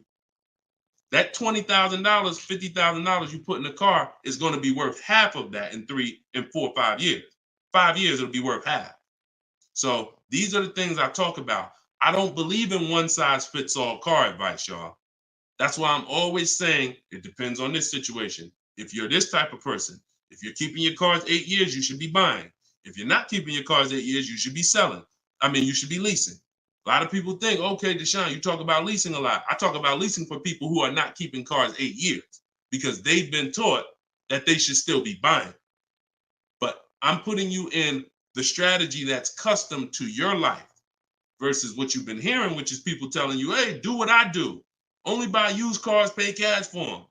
Now, that's your situation. So anyway, so all of this is out my book. Cue the next question up, Dolan. We got a couple more minutes and then we'll wrap. All of this is in my new book, Cars from Home. It's called 7 Steps to Saving Time, Money, and Avoiding Dealers. Normally $97. You can get your copy for 75% off for 30 minutes. It'll be $24. And everything I teach is in there. You know, everything that my video my students in my video course have had, my coaching. This is the same 7-step strategy that we use to get these below market deals. And I've been showing them throughout the show. So if you just jumped on, like we've been showing these deals throughout the show. All right. Go ahead, shoot the next one up, Dolan. How can we eliminate dealer ad? Oh, we did that one. Yeah, we did that one from YouTube with the dealer add-on. This one's Dakota from YouTube. I have a Malibu Chevy, still drives good. However, the dealer is banged up as well as a few scratches. The door is banged up as well as a few scratches. I mean, if it's cosmetic, if it's banged up, I won't worry about the few scratches because the few scratches is really what's normal. And you know, people expect you to have normal wear and tear on the car. Some people think, hey, if I have a, you know, even with leasing, you're allowed to have wear and tear, a couple nicks, dings, they allow that. They don't expect you to bring the car back perfect. Same way with this. But if it's a big dent that would be an eyesore and you can get a company like Dent Wizard or something like that to come pop the dent out, then I would do that. That might be $200, but it might make a buyer pay, you know, $1,000 more for the car. Because if I come and I see the doors banged up, I probably want $1,000 off depending on what you asking. But if I come and see you done smoothed it out, now you could ask, and I'm less like, you know. So that stuff that you can put a little money in that gives you a bigger return when you go to sell a car. Okay, in my opinion. Okay, show and tell. I have the book. Is Maps Academy different? Yeah. Maps Academy is my video program. The book is the 7 steps. I have a video library that's 7 steps in video, and then Maps Academy is, you know, my video program, and I coach people. So we do these Zoom calls, so we make sure we answer questions. So I always say, get in where you fit in. You know, get in where you fit in. I don't care how you get the information. Get the information. You want to get it from my free videos on social media. You want to cycle through those. I got hundreds of them. Piece things together. Get in where you fit in. You want to be on the live show. Try to piece it together. You want to get the book. You want to be in the video library. You want to coach with me. Whatever. That's what I'm saying. It's no excuse. It's no excuse for any of you not to be getting below market deals when the information exists. And it's thousands of people that testify about me. I'm not new here. We got over 2 million followers. If I wasn't helping people, it would have been out by now. Somebody would have wrote by now, oh, this guy don't do what he said. I got thousands of people around this country, testimonials, hundreds that we done just grabbed, boom, boom, emailing us, yo, look at my deal, look at my deal. So it's just, you are just now discovering what we do. But understand, we've been doing this. All right. All right. All right. Go ahead. TikTok. What would be the sweet spot year in buying a used large SUV, Suburban or Expedition? Much as you could afford. You see, so when you look at quality, this is why I like to have multiple goals. Because what I like to do is I like to have a goal, right? 5-year loan, no down payment. That's one price. 6-year loan, no down payment. That's another price. 5-year loan with the money, you know, I might say, okay, if I have to, I can put $5,000 down. You know what I'm saying? Some of you, that's realistic. That's how you look at it. Man, if I have to, I got $3,000 I can put down. If I don't have to, I don't want to. That's why when you use my perfect budget calculator, which is in my book, step 3, when we're budgeting, we're deal focused budgeting. Here's what you want to know. If I want to be at $450 a month, how much is $450 on a 5-year loan, no money down? All right, that's one purchase price. Now, second tier, $450 a month, no money down, 6-year loan. I told you I pay more if I had $450 for 6 years than I $450 for 5 years. So that's the next step up. Then I say, okay, 5-year loan using my down payment money. And then my max budget would be 6-year loan using my down payment money. But understand, I'm still under my max budget. I don't care if I have to go, and then we have another step where some of you have an old car. You have an older car, you're going to be selling it. You got 3,000 equity, you got 5,000 equity. That's also in there. So then it'll be no down payment, no equity. No down payment, no equity, 6 years. Down payment, no equity. Down payment and equity. See, all of this is below my max budget. Once I do a 6-year loan, my down payment and my equity, I'm not mad because I'm still under my max. Now, if I go above that now, if I wanted to do 5 and now I'm doing 6, or if I want to do $450 a month and I'm doing $480, now I've gone above my max budget. So my system for purchasing, we use this for new cars, used cars. Anybody who's getting a loan, this is what we do. This is in my book. My calculator generates those 6 goals for you. So when we say sweet spot, my first target is that first goal. That's my first target. When I went shopping for my Infiniti, I was looking for a car under that first price. Couldn't find it. Jumped up to the next tier. Couldn't find it. Jumped up to the next tier. And it was my 4th goal is where I found this one at. But I still had like $4,000 or $5,000 more that would have kept me below my max budget. So that's how you want to do it. Shorter loans, no down payment. Longer loan that I'll take is 6 years. I'll never recommend anything longer than 6 years. And then we start adding those resources that we have to it. And then once we tap out at the top, that's our max budget. 6-year loan, the most down payment money. And then if I have any equity for my car, I'm putting that all into the deal. And then as long as I find a car in any of those, and that's usually like a $10,000 to $15,000 spread, depending on, how much resources you got. That's a couple $1,000s right there. So that gives you the room to bump yourself up without letting a car dealer bump you up over your budget. All right? That's why it's called the perfect budget calculator. And I invented it. All right? Praise the Lord. Listen, I appreciate y'all. We've been on for about 1 hour and 15 minutes. We do these shows live Monday, Tuesday, Thursday, and Friday. Wasn't going to do one today, but you know what? I said, it's Wednesday. Let's jump on. Let's do a live. Let's get some questions. Let's get as many as we can. But this is what we do, y'all. You could tell your friends 12 o'clock and 3 o'clock, Monday, Tuesday, Thursday, Friday. You can meet me live on any of my platforms, Facebook, TikTok, Instagram, or YouTube.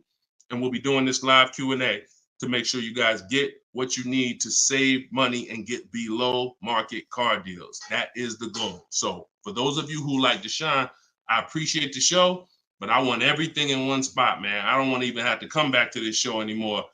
That's all in my new book, Car Shopping. It's called Cars from Home, 7 Steps to Saving Time, Money, and Avoiding Dealerships. You can get it for 75% off in my TikTok bio. It'll be in your inbox, and everyone who gets a car, who gets a book, right when you purchase, I give you a support email.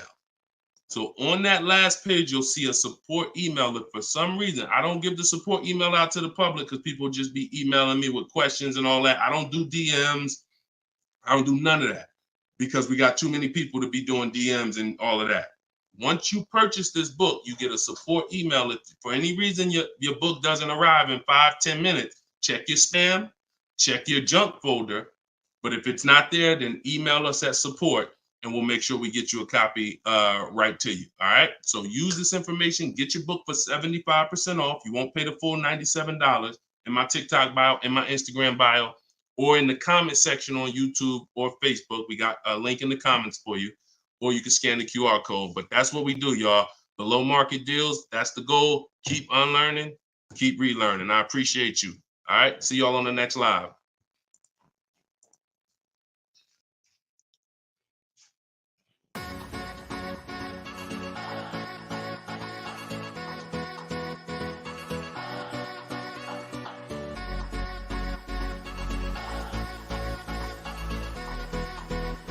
The worst possible thing you could say when you walk into a car dealership. I spent 5 years with Mercedes-Benz, 5 with General Motors, and the worst thing a person could say when they walk in is if you could just get me to this payment, we got a deal.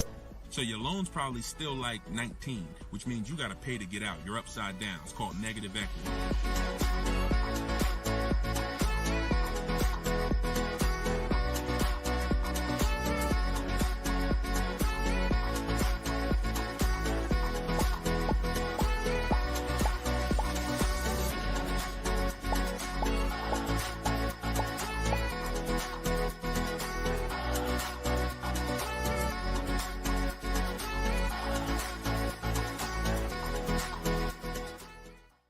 NY Gail, welcome everybody to episode 6 of Car Shopping Questions and Answers. I am your host, Deshone, publicly known as Deshone the Auto Advisor. We do these shows Monday, Tuesday, Monday, Tuesday, Thursday, and Friday live at 12 p.m. Eastern Time and 3 p.m. Eastern Time. So I know some of you may see our live rebroadcast. That's for you to tell your friends about. That's when you can't make the show. You catch the rebroadcast. But those are the times that we're live. If you don't know me, I'm the author of the digital book Cars from Home, 7 Steps to Saving Time, Money, and Avoiding Dealers, currently rated 4.94 on Goodreads.com. So thank you to everyone who has reviewed the book, the digital book. All of you can get the copy for 75% off during the show for the next 30 minutes. You'll see when you click the link in my TikTok bio, there is a link, there's a button for you to get 75% off. So you won't pay the normal $97 price. Same thing with Instagram. And you guys on Facebook or YouTube, you can click the button in the comments and you can get your copy. So come on in, start typing your questions.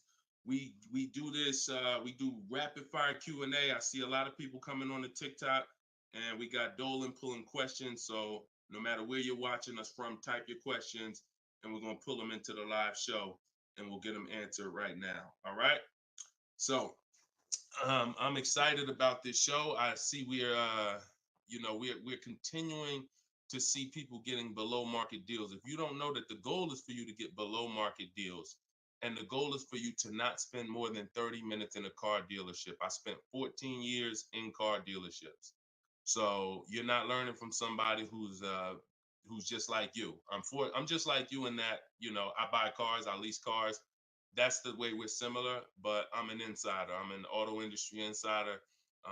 My business for 14 years plus was in car dealerships. So start typing your questions. Let me tag everybody on Facebook and let's get down to business.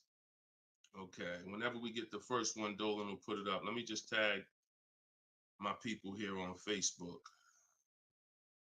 All right, there we go. Okay, what's up, Skinner? Good to see you. What's up, Angel? What's up, Jill, man? Good to see you. Yep, what's up, Jason?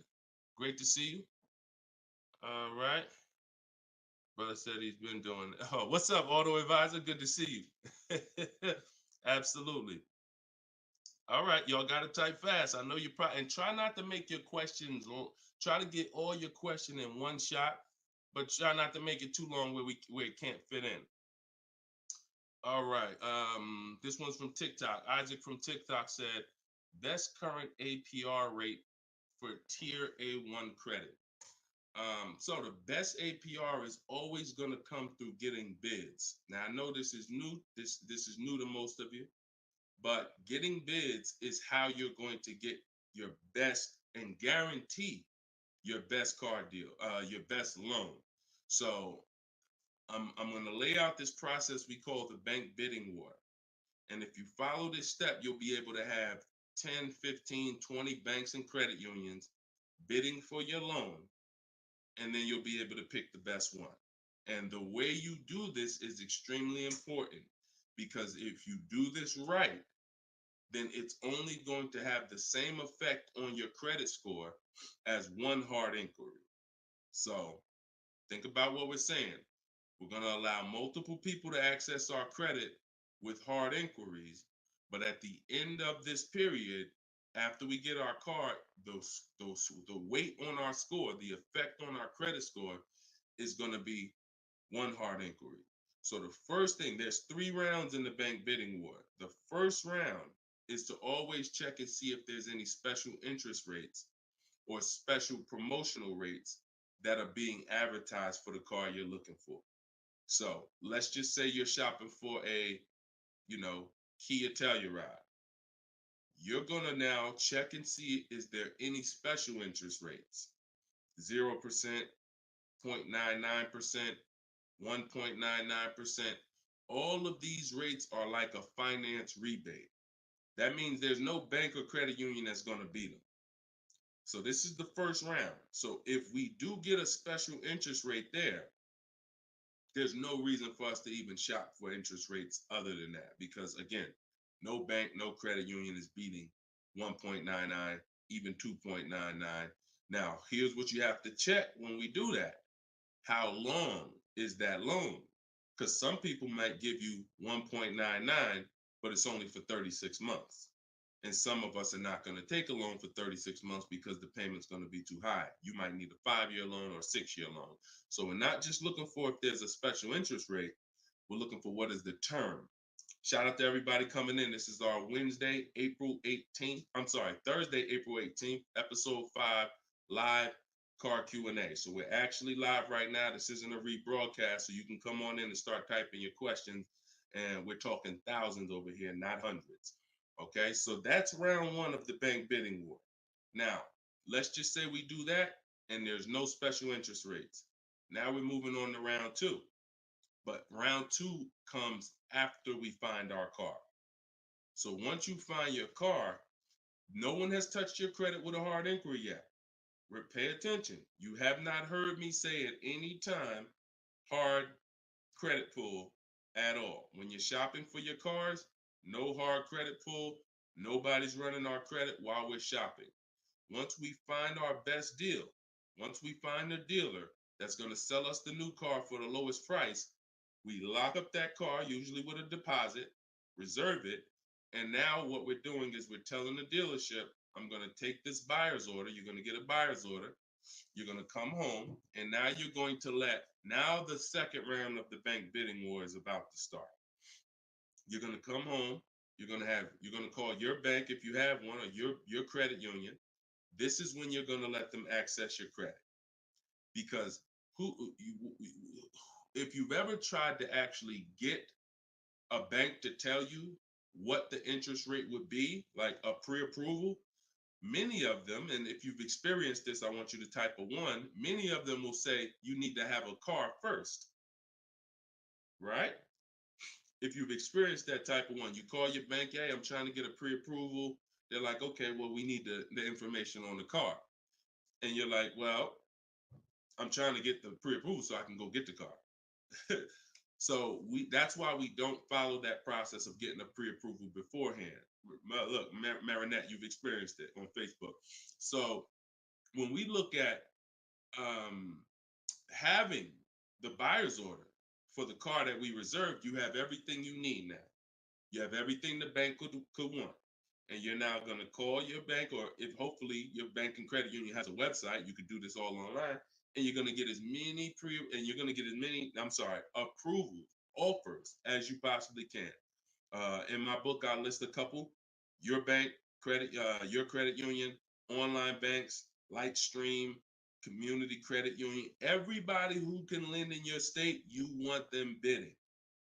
This is very important because some of you haven't been trained to see. My job is to not teach you just how to buy from home and make people bid for your business. My job is to show you everyone willing to listen. If you're willing to listen, I'll show you where the hidden money is in your car deal. The money you have not been trained to see, or the money you've been trained not to look at.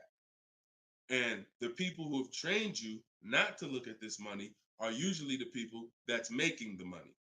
So you have to see that one point. Let me give you a scenario here. Let's go to an auto loan calculator so you can see how much money is just in your car loan. Just in your car loan. And we're going to do a couple different interest rates so y'all can take this serious, and you'll see why you need to be getting multiple bids for your interest. So if I'm buying a $30,000, if I'm looking to borrow $30,000, let's take $30,000 for an example. Average, pretty good average. Average price of a car is probably higher than that, but let's use 30. Now, if that interest rate is 5.99, total interest paid is $4,791 over the course of 5 years at 5.99. If the interest rate is 7.99, total interest paid is $64.89. That's over $2,000 difference. 2 points, $30,000 loan. Now, some of you are going to be borrowing more than that. Some of you are getting $50,000 loans. Interest at that same 7.9 on a $50,000 loan is $10,815 over 5 years. Now, if you can get 2 points less, 5.99, interest is $7,984. This is $3,000 difference. So, do you see how if you're not taking getting the best loan offer just as serious as you're taking trying to get the best price, you get a good price and then you'll give it back to the bank who's giving you the loan. So this is why we get big. So we're now going to let all these people run your credit. This is when you do your hard inquiry. You don't do it before this. Hard inquiries, credit unions, online banks, your bank, your credit union, everybody's bidding now. And now what you're going to do, once you take the best offer from that round, that's round 2, that's when you're going to call the dealer and you're going to tell them what that best offer is and see if they can beat it. Because the dealership has another 7 to 10 to 12 banks that they're going to be competing to try to get your business. So this is the bank bidding war. So when I created this product, and if you do this right, as I said, what I know you were taught, who was taught, be honest, we're live right now. This is our Thursday, 12 p.m. live. Who was taught, don't let people run your credit. When you have multiple inquiries, it lowers your credit score. Who was taught that? Type me if you were taught that. Don't let these banks, don't let people run your credit. You can't have all these people doing hard inquiries, or they're going, it's going to jack your credit score up. All right, look, that right was taught. Okay, look, Lisa, I see you. Hold on, let me go to Instagram so I can see our Instagram comments over here. I always got to go to Instagram Live. Okay, Diana from Facebook, I see you. Hold on, let's get Instagram in the building. Give me a second. All right, Marinette. All right, Marinette. Okay, I see you. D, I don't even want to try to pronounce your name, but I see you on Instagram. So it's partially true and it's partially wrong. You have to do it the way I just laid out for you. That's called the bank bidding war. And if you want to prove this for yourself, you can simply type in rate shopping online and you'll see this is how the credit union, this is how the credit bureaus allow you to rate shop. So they'll give you 14 to 45 days to do it. If you do it like I just told you, it'll only take 2 days. 2 days. One day you're doing all your stuff at home. We're getting all our lenders at home to bid. The next day, we're getting the dealers to get their lenders to bid. And then we're making a decision on who got the best offer. So don't ask yourself. I never want you asking yourself. I never ask myself, did I get the best deal? That's a question of disempowerment. That's a question of weakness. We don't want that. What you should be saying is, following this process, I guarantee I got the best deal because I got offers from all these banks. I can't get offers from 15, 20 banks and not guarantee I got the best rate. The way you shop, or you've been taught to shop or programmed to shop, you're only getting offers from one bank, or you're just letting the dealer do it all for you. That's where your buyer's remorse comes from. That's where your skepticism about, did I really get the best rate, comes from. So we won't know what the best rate is until we get all the bids. And that's how we do it. So everything that I'm teaching y'all is part of what's in my book, rated 4.9 on Goodreads. It's called Cars from Home, 7 Steps to Saving Time, Money, and Avoiding Dealers. You could keep typing your questions because Dolan's going to pull the next question and you can put it up on the screen now, Dolan. Put the next question up. But all of you can get your copy for 75% off as long as you get to my website before the 30 minutes expires. This is a welcome offer. Normal price of the book is $97, and it's worth every penny. It's worth actually thousands. But special welcome offer, you get it for 75% off in my TikTok bio, in my Instagram bio, or in the comment section on YouTube or Facebook. Okay, this is Monty from YouTube. She said, my mother's looking to start a new lease soon, but she only drives 5,000 a year. What's the best option? Low mileage lease if she's not keeping the car. So if she's not keeping the car, Monty, watch this. I run this scenario a lot, and I want y'all to, because some of you, you were taught never to lease. If you stick around this channel long enough, you'll see probably within minutes that that's some of the worst advice that you've ever listened to. If you don't keep your cars 8 years, so we'll talk about that, and we show examples. It's not even up for debate. People who try to debate it, they're emotional and they're tied to old advice.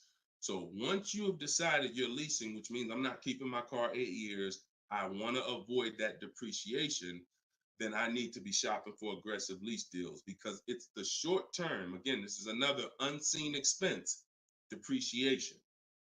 This is why, look, when you buy your car today, you buy a $40,000 car today, you try to take that car back to the dealership a month later, what's it worth? You buy a car today for 40,000. You try to take that car back to the dealer a month later. Is it worth 40,000? Right? No. A month. You might have even not you might have not even driven it. But that's the way depreciation works. You don't have to drive the car. In fact, here's another scenario. You could park the car outside your house for a year. You buy it for 40,000, park it right outside your house, don't even touch it. Just start it every now and then to keep the engine running. You come back a year later, that car is not worth 40,000. It's worth probably 32. Dang, how did I lose that much value and I didn't even drive it 1 mile? Depreciation. That's called the unseen expense. So whenever you hear me talk about the unseen expense, it's depreciation. So your job is to find the strategies, which is what I teach, to make sure you avoid the depreciation hit. So if you buy a car, Monty, even if she doesn't drive it, even if she only drives it 5,000 per year, 5,000 miles a year, like you're saying, she's losing value. And what she's doing when she replaces the car is she's hoping she could get some of that value back that she lost. It really never happens. Who understands that when you go to trade your car in, you never get what you really thought you were going to get for the car, right? Now I'm going to ask you a question. Everyone who has a car outside that's 10 years old or more, 10 years old or more, type me in the comments. Matter of fact, let me know how many years you've had the car. That's a better one. Type how many years you've had the car. And for those of you who just came to the show, this is our Thursday, 12 p.m. live show. We're actually live right now. This isn't a rebroadcast, although we do rebroadcast these shows throughout the day, all day, so that you can actually catch up, watch the replay. But this is our time. We're live Monday, Tuesday, Thursday, and Friday, 12 p.m. and 3 p.m. Make sure you're here. If you want to engage with us, make sure you're here. If you want to tell your friends, this is the time to be here. Okay, so we got people 11 years. Can Skin on Instagram, 11 years, 13 years. Jessica on YouTube, I see you. 6-year Jeep Wrangler. Well, I wanted to hear from people who are longer. 2018 Sakia. So, all right, 15 Tahoe. Okay, I'm talking about the people who've had a car 10 years or more. One thing about you that listen, are y'all worried about how much you're really going to get for that car? Are you overly worried about it? Most of you are going to say, no, not really. It's worth a couple thousand, but you've used most of the value. You understand that? Look, Big Meek said I got 08 4Runner on TikTok. So we understand when you have kept your car long term, I'm not concerned with resale value much, because my whole goal with having this car was to use up most of the value. So that's what you do if you're a buyer. If you're not going to get to this level, this is what I'm telling you. that you are now losing because the depreciation of your car is the highest in the first 5-6 years. So in order for you to win, you have to keep that car, what I call the 8-year rule. 8 years, that's when the depreciation starts to level out, where you're not losing value like this. And so regardless of how much you're driving, that's not the key. That's not the key. Monty's mom is driving 5,000 miles a year. Who's a high mileage driver driving more than 18,000 miles a year, type HM?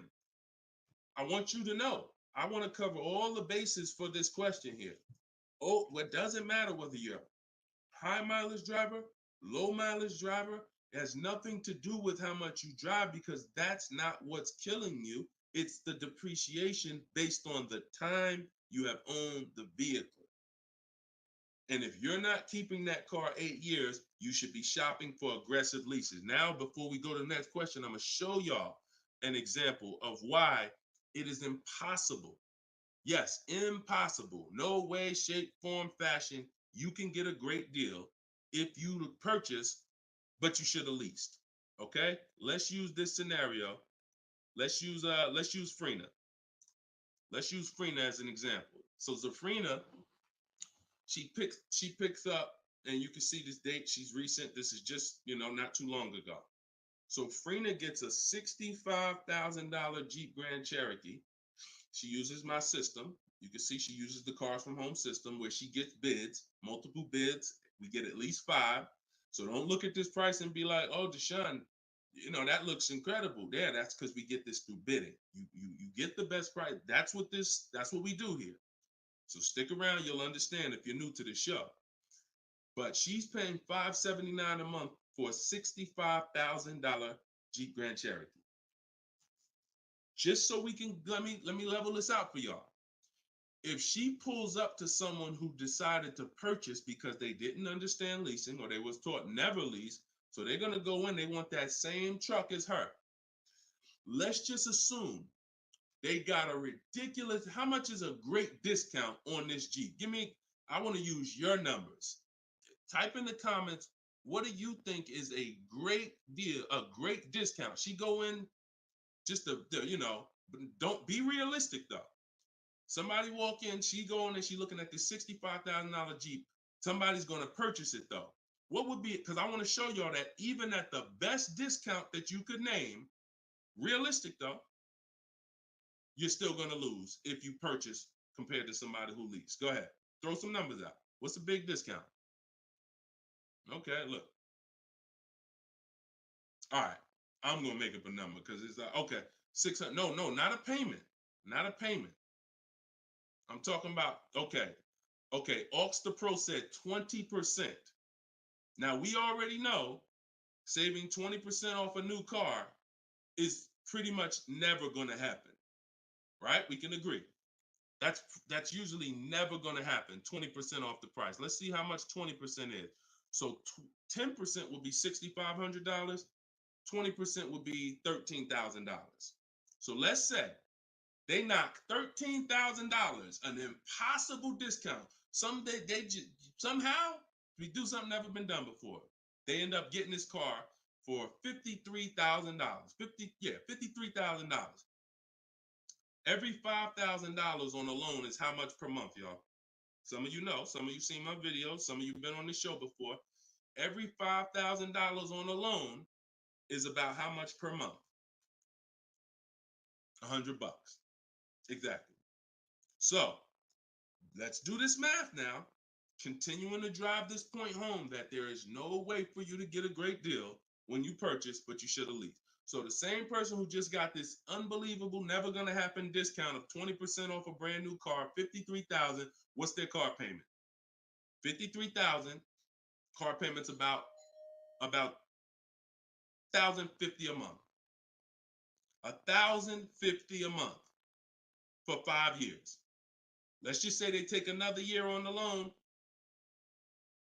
They say instead of a 5-year loan, let's take a 6-year loan.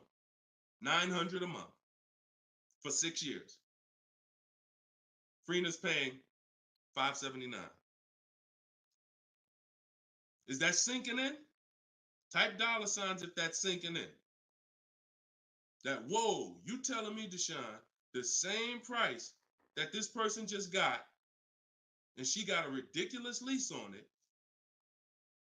she's paying $579 a month, even if a person got an never gonna happen discount. I literally just took what my man here on Instagram threw out, and he knew he was throwing out something crazy by saying 20%. Even with the 20%, payments $500 a month more than Freener got leasing it. Now let's do one more scenario here. One more. See, all of this is what I'm teaching. This is in my book. This is why the book is 4.9. Goodreads.com. Thank you to everybody who's reviewed the book, Cars from Home, 7 Steps to Saving Time, Money, and Avoiding Dealerships. One more scenario. Let's throw a used car in here. So we already looked at Freener's deal, brand new, great lease. Second, brand new, never gonna happen discount. Now let's throw a used one in there. Let's say somebody says, you know what? I'm looking for hold on, I want to put that back up, Dolan. Let's keep that up, because we're talking about this scenario. So please put Freener's deal back up on the screen, Dolan. Matter of fact, here, I got it right in front of me. All right. So we got third scenario here. Somebody now is saying, all right, I'm gonna find that truck used though. So instead of 65, good price on a used one. Let's say we find one that's like 40% off, 3 years old. Again, I'm using extremes to show y'all. So some of you are like, Deshone, if you're using extremes and it's this different, dang, I've been overpaying by not understanding leasing. Yep. I wish I had Dave Ramsey here. I wish we could get Dave Ramsey on the show. You know, I wish he was in the audience. I wish him, you know, because unfortunately, look, shout out to Dave. I know he has the right heart, the right intentions, but he has the wrong information. He's what I call confidently incorrect. That means dangerous. You're dangerous. When you're confident and incorrect, you're dangerous to yourself and others. So now, used car, somebody gets this car, they knock 40% off the price, and they get one for like $40,000, $65,000 truck.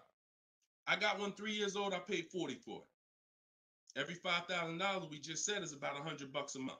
40 payments, $800. You take a 6-year loan, payments $725. On a used one, we're no longer even talking apples to apples with the vehicle. On a used one, $579 Freener's paying, $725 for a 6-year loan on a used one, 3 years old, 1 year on the warranty left. Then you're on your own. $1,000 a month to buy a brand new one. See, son, you getting mad yet? Are you getting mad yet at the people who taught you not to lease? Now, who should be? Because some of you, if you just tuned in, you might be thinking, oh, Deshone, so should I only lease? No. If you are not keeping your cars 8 years, then you should only lease. Because when you buy, if you keep the car long enough, you can win. Because you're going to pay double what Freener's paying if you buy a brand new one. You're going to pay more on a used one, but eventually you pay off the car, you keep it 8, 10, 12 years.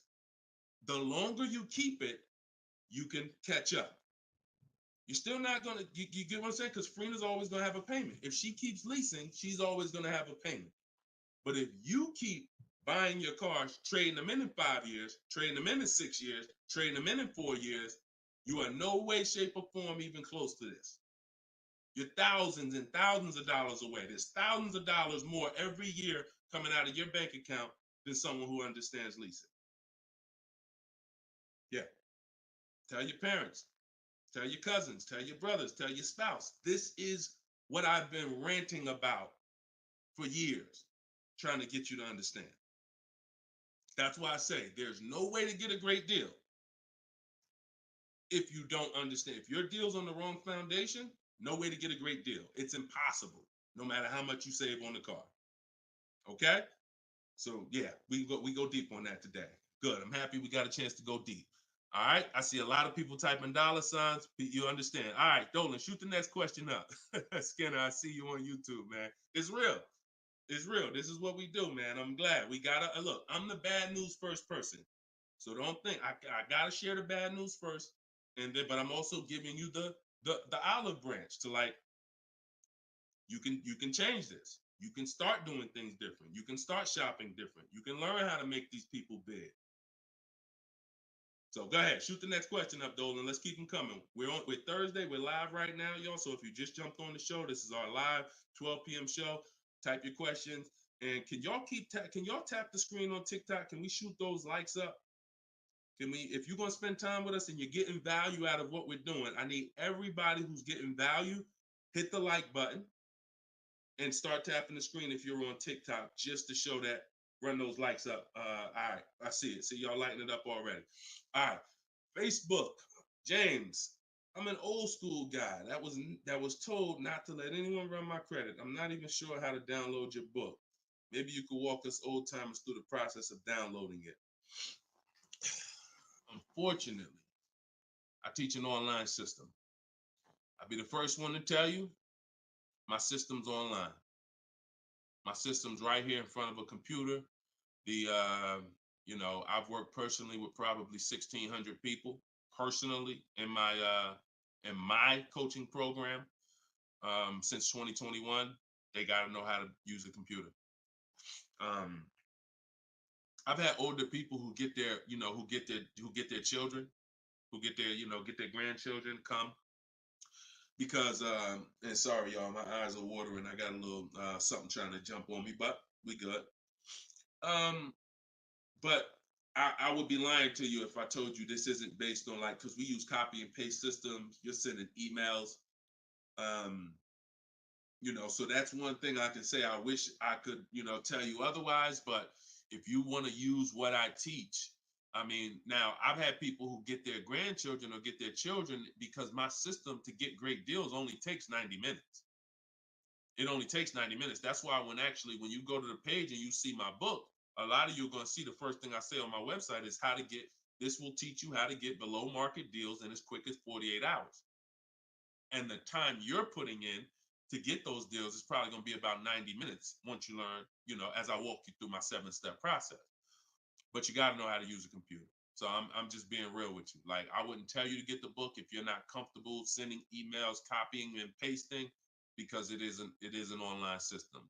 So I would tell you, call one of your family members who's computer savvy. Tell them, hey, get this book, work this for me, help granddad out, help dad out. And not only are you helping yourself, but they'll now have a skill so that they can learn, so that they're now making dealers bid and they're at home. That's just me being as honest as possible with you. All right. Great question, though. Great concern. Skinner, what's up, my man? Skinner from YouTube. Deshone, what are the bank necessarily looking for different from what the dealership is? Banks want to lend. So think about where you're at right now. Skinner from YouTube just asked, so what is the banks necessarily looking for different than the dealerships? Banks, there's more banks around us that would want to lend us money to buy a car than we know about. So wherever your zip code is, the reason why I want you using the bank bidding war, which I laid out at the beginning of the show, if you just jumped on, you want to go to YouTube, you want to watch the beginning of episode 6, and I break down the bank bidding war. If you don't have my book, if you have my book, then you know the bank bidding war. Now, it's about letting the people who want to bid, because the dealers, here's the difference. It's your positioning.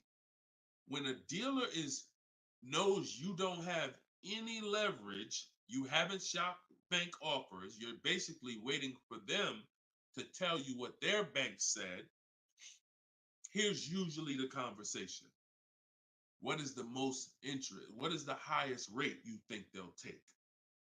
What is the highest rate that we can actually get them? And it might be 6.2, but at 6.2, we make some nice money on the loan. But that's not the best I could do. But I'm not going to give them the best I could do, because what sense does that make? I'm going to give you the most you're willing to pay. So if I go out and say, look, we got you 6.2, your payment's this. If you don't fight them, then that's what's going to happen. But when you have offers, now what you're doing is calling them and saying, look, I got 5.79 from my credit union, or 5.79 from this online bank. If you could beat it, then I'll give you the business. Not only does this make for a good relationship because you're giving them the opportunity versus saying, oh, I'm not letting you get the opportunity. This person has 7, 10 banks. You give them an opportunity, and this is how you guarantee the best rate. So it's not about they're looking for anything different. It's about positioning yourself so that the dealer is now trying to beat the rate you got versus what I just laid out 60 seconds ago when you don't have a rate in the conversation they're having. Leverage. All right, that's the difference. One gives you major leverage to guarantee you're getting the best offer. One, you have no leverage, and so there's no guarantee. And you'll always drive wondering, man, could I have gotten a lower interest rate? That'll always be in the back of your mind. So we want to eliminate that. All right, great question, Skinner. Go ahead, Dolan. Next one. I don't see too many questions coming in on Instagram. Where y'all at with your questions today? We getting questions from TikTok. I see a lot of them. Let's go. Oh, there's one. Okay, Body by Michelle. When buying a luxury car with cash, when should I let the salesperson know? Okay. The process of what we teach doesn't change doesn't matter what you're buying. We've had people get Maseratis, get high performance BMWs. I know this works because bidding just works. So first thing you have to do, Michelle, is realize I need to get at least 5 offers, because we're so concerned with how we're going to pay for the car that we're not thinking about which dealer is going to sell us the car for the lowest amount. Now, some of you may have been taught every dealer has the same price. I got this clue when people started saying things like Nissan doesn't have good deals. Hyundai, the deal on the Hyundais right now are terrible. That's either coming from 2 things, and they're both wrong, that I want you to stop today. Looking at advertisements, commercials, because some people say, Deshone, I look at that, the commercial says that, I got to put down $4,000 if I want to lease that vehicle. That's an advertisement. It's not a deal. It's a custom thing they put together that they want to present to the public. It's not a deal. When you look at what I just showed you with Frina, when you look at Danielle's lease on her Audi A3. She's paying $550 a month, $44,000 Audi A3. She only put her first look. This is her words. Due to circumstances out of my control, I had to lease something quickly. So my program, I told you, as quick as 48 hours, you can get below market deals. This doesn't take days and days and weeks. I took the course last weekend, did all my emailing back and forth because she's in my video program. So I do have my book, and then I have that same book in a video program. You pick. Now, finalized the deal on Sunday, was finally able to pick it up. This is the details. $550 a month, first payment down. Included maintenance, gap insurance, all fees, taxes, registration, 12,000 miles per year. MSRP was $44,000. If we saw a commercial, or if we went on Audi's website right now, that is not what they're advertising for that car's lease. They're probably advertising $479 a month with $3,700 due at signing, plus tax and fees, which would end up, if you wanted to get to this payment, you probably need $5-6 grand up front. That, I'm telling you, stop looking at commercials. Those are not deals. We don't look at commercials to dictate what the deal's going to be. Nothing that I'm ever going to show y'all that people are getting learning from me is ever going to match a commercial. Second thing that people might be looking at when it comes to what they deem they can get for a car is going into one dealer. That's it. Going to one dealer. What's the price? Oh, wow, that seems high. That's higher than I thought it was going to be. And leaving saying, oh, man, Nissan don't got no good deals this month. No, that Nissan dealer doesn't have good deals. And again, you have no leverage. So the first thing I want you to think about, Michelle, is changing the way you shop so that you can forget about how you're going to pay for the vehicle. First paramount thing is to make sure that I'm getting 5 offers, because we've done the statistics. I got people all around the country shopping that report to me. 80% of dealers are overpriced. I'm telling you numbers that I don't want you to ever forget. 80%. That means out of 100 dealers, 80 are overpriced. 20 are the great prices. So you're not going to walk into a dealer and get a great price, because you have more of a shot of walking into an 80% dealer than you do a 20%. So you stay at home. You could do it my way, which is in my book, totally online. You use my scripts, use my templates, they're copy and paste. Or if you want to do it your way, you can call around and get several quotes. But you need to get at least 5, because you're going to be amazed how different the quotes are. One dealer's charging $550, another dealer's charging this, another dealer's charging this. Hey, that's a $5,000 difference. That's the way it should be. That's the way it should be. Okay? So that's what you focus on, Michelle. Forget it. If you're going to pay cash, keep that in the background. People walk into a dealership all the time. You see it on internet. They make videos about it. Oh, I'm walking in, man, about to get this Lamborghini. Yeah, I want that black one right there. Boom. All right, write him up. Let's get him out of here as fast as possible before he realizes what he needs to ask. Okay, and he don't want to look like he's negotiating. You're going to overpay all the time. People celebrate the cars, but they overpaying for them. So don't focus on how I'm getting the car.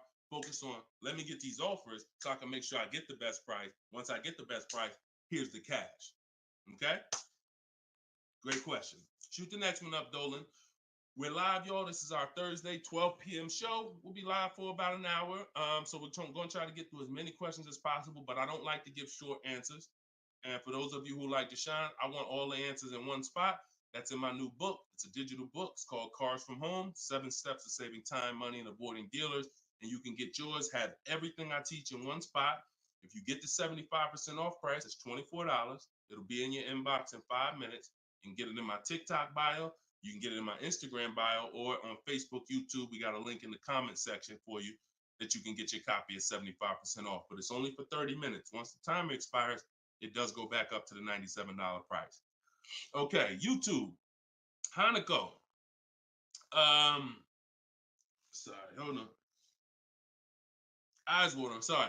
All right, YouTube, Hanako. What if you guess incorrectly on what your yearly mileage will be for a lease? Can you renegotiate your lease if you will go over the mileage? So some brands will let you buy mileage before the lease ends.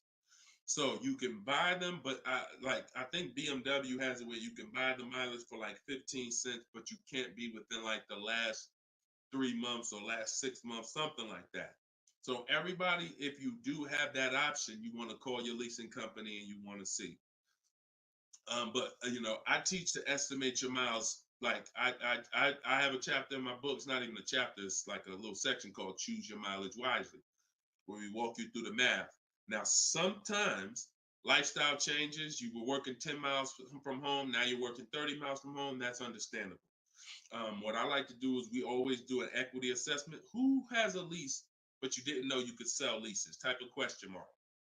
If you did not know that you could sell a lease, I want you to type a question mark in the comments, because you need to get familiar, and every one of you who are going to be replacing your cars, whether you own it, lease it, anything, you need to get familiar with what we call an equity assessment. Yep, I see a lot of you. So a ton of you have leased cars and you didn't know that you can sell leases. So imagine how much that's cost you so far. Again, I'm the bad news first person. If you dropped off a car without seeing if there was any equity, then you certainly, I mean, there's no guarantee, especially, but if you dropped off a car 2020, 2021, 2022, oh, you most certainly, there's a good chance you had equity because everyone did. And it was to the tune of, 5,000, 7,000, 10,000. If you had a truck, some of these trucks, $10,000, $12,000 checks people were getting. Now that those big checks are over because that was a limited inventory thing where resale values were so high, almost everyone had equity. But you need to make sure you're not leaving 1,000, 2,000, 3,000 on the table in this market. In a normal market, we always do an equity assessment.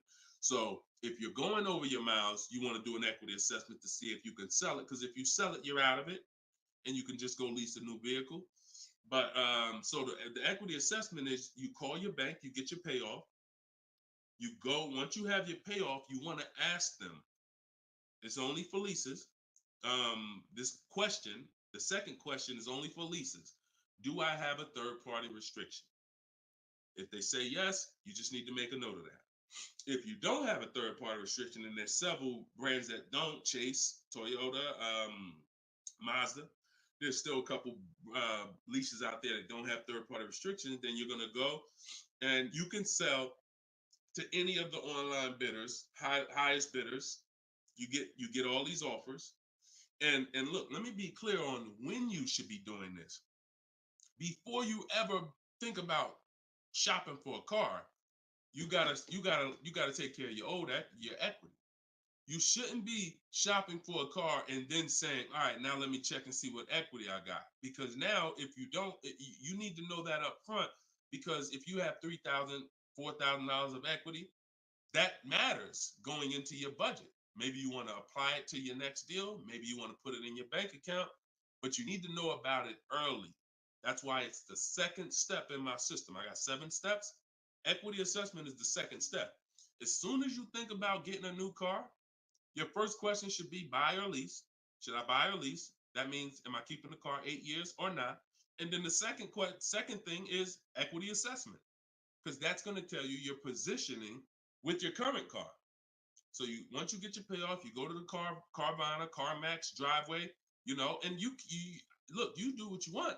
I would not suggest you be lazy in this. This takes 20, 25 minutes, and this is your money. So you go to those websites, CarMax, Carvana, Driveway, Kelly's Blue Book Instant Cash Offer, hold on, Auto Nation Sell My Car, and Car Google Sell My Car. 6 offers. 6 cash offers, and that's going to tell you your equity position. That's once you know that, because some of you are going to do that and find out you got negative equity. Now you have to plan accordingly. Some of you are going to do that and find out you got 4,000 of equity. Now you got to plan accordingly. Some of you in leases are going to do that and find out you have no equity, in which case, okay, I just need to wait until my lease is up. I can't get out early. But so the equity assessment tells you how you can move to the next step. Okay? So that's what you focus on. That's what you focus on at this particular step. Okay? Go ahead, shoot the next question up, Dolan. All right, we're getting a lot more. I'm gonna try to go faster, but go ahead, shoot the next one up, Dolan. This one's Instagram. That's my man that I said I didn't want to butcher your name. Might even be a woman, so I'm not even gonna try to pronounce the name, but my lease is up in 6 months. I would like to lease again. Is my current lease going to hurt me when trading it in? Equity assessment. I'm glad you asked that. Equity assessment. That's the game. See, those are the questions that gets answered with the equity assessment. Is my lease going to hurt me or help me? Do the equity assessment, and you'll know. Now, if you have a third party restriction, then we can't sell direct to these online buyers. We have to sell to a local car dealer of the same brand. So I have a script in my book where I walk you through talking to used car managers so that you can actually sell your car locally to them. You're selling a 2 or 3 year old car, usually good mileage for most. We need to sell that car to a local used car dealer, but we are still getting bids. We're not walking in. This is what a lot of people did. You may have did it. Man, I got a third party restriction. I'm gonna just walk into the dealer. hey, yeah, look, I know I got equity. You don't realize how you're making it hard for someone to even help you because you don't know how much equity you got, and now you're coming in and you're not really saying what you know. When you're at home and you're talking to managers, you're talking to people and getting offers for that car, you can speak intelligently. And we only talk to used car managers in those cases. But that's only if you have a third party restriction, because some people, another thing they were doing is buying their cars and then turning around and reselling them. Reason I never do that is because, and nobody who's listened to me, even throughout the pandemic, I don't think we had one person do that, is because when you buy, you pay taxes, you pay fees. So yeah, if I had 5,000 in equity and then I buy the car and resell it and then I pay 4,000 in taxes and fees, by the time the title gets to me and all of that, I might break even. When we sell direct to a used car manager, a local dealership, we don't pay those fees. So although they might not pay, they're not going to pay as much as CarMax, Driveway, and any of these online bidders, we still get offers from them because we don't have to. They're not going to pay those fees. We're not. Those fees aren't going to come out of our profit. Okay. Equity assessment. Again, D. I'm gonna just call you D. Go ahead. Next question, Dolan. Exactly. Exactly. Auto advisor. Equity assessment. How'd you come up with the auto advisor? That's so funny. I'm just not used to seeing, I'm not used to seeing anything that says the auto advisor unless it's there's a lot of Deshone the Auto Advisor accounts going around inboxing people to buy crypto. I don't do anything but car education. So if it ain't about Cars from Home, my book, if it ain't about Cars from Home, my video library, it ain't about my coaching program, then it is not me. Stephanie from TikTok. So you can ask any lender, even if they don't work with them directly at the dealership? Absolutely. These people lend money. They don't care about selling you a car. People that lend money want to give you a loan. Good question. Absolutely. Go ahead. Shoot the next one up, Dola. All right. Everybody getting value out of the show so far? Type dollar signs. Let me see the dollar signs. If you're enjoying and you're getting value out of this show, by the way, for those of you who just came, this is live. This is our Thursday live show. We rebroadcast these shows throughout the day, so that everyone can rewatch them. So you might see a rebroadcast, but Monday, Tuesday, Thursday, and Friday, 12 p.m. and 3 p.m. is when we're actually live. So when your coworkers, your family is talking about car shop, you want them here 12 p.m., 3 p.m. We're actually live Monday, Tuesday, Thursday, and Friday, Eastern time. All right. This one's from Instagram. How do you get a great lease deal? Bids. It's the only way. Because all right, so I'm gonna give you an example of how not getting bids will actually deceive you, and you could possibly think you got a great lease deal. So this is Charles. He got a Palisade. Palisade's probably one of the top 5. Definitely throughout the pandemic, it was probably top 5 most popular, SUVs. People were overpaying, and I don't want to, I don't, you might have one, and unfortunately, a lot of people overpaid for these, and they're still overpaying for them. So he reached out to 3,500 dealers. Now he used my system. So this probably took him about 25 minutes. I have something in my book. My strategy is called the 25 to 5.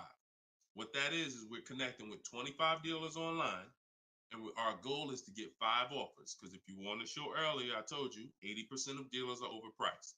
So we're going to get 5 offers, and they're going to be about $150 to $200 apart minimum. Your best offer when you get bids is going to be about $150 per month to $200 a month cheaper. Now, if you're purchasing, hold on.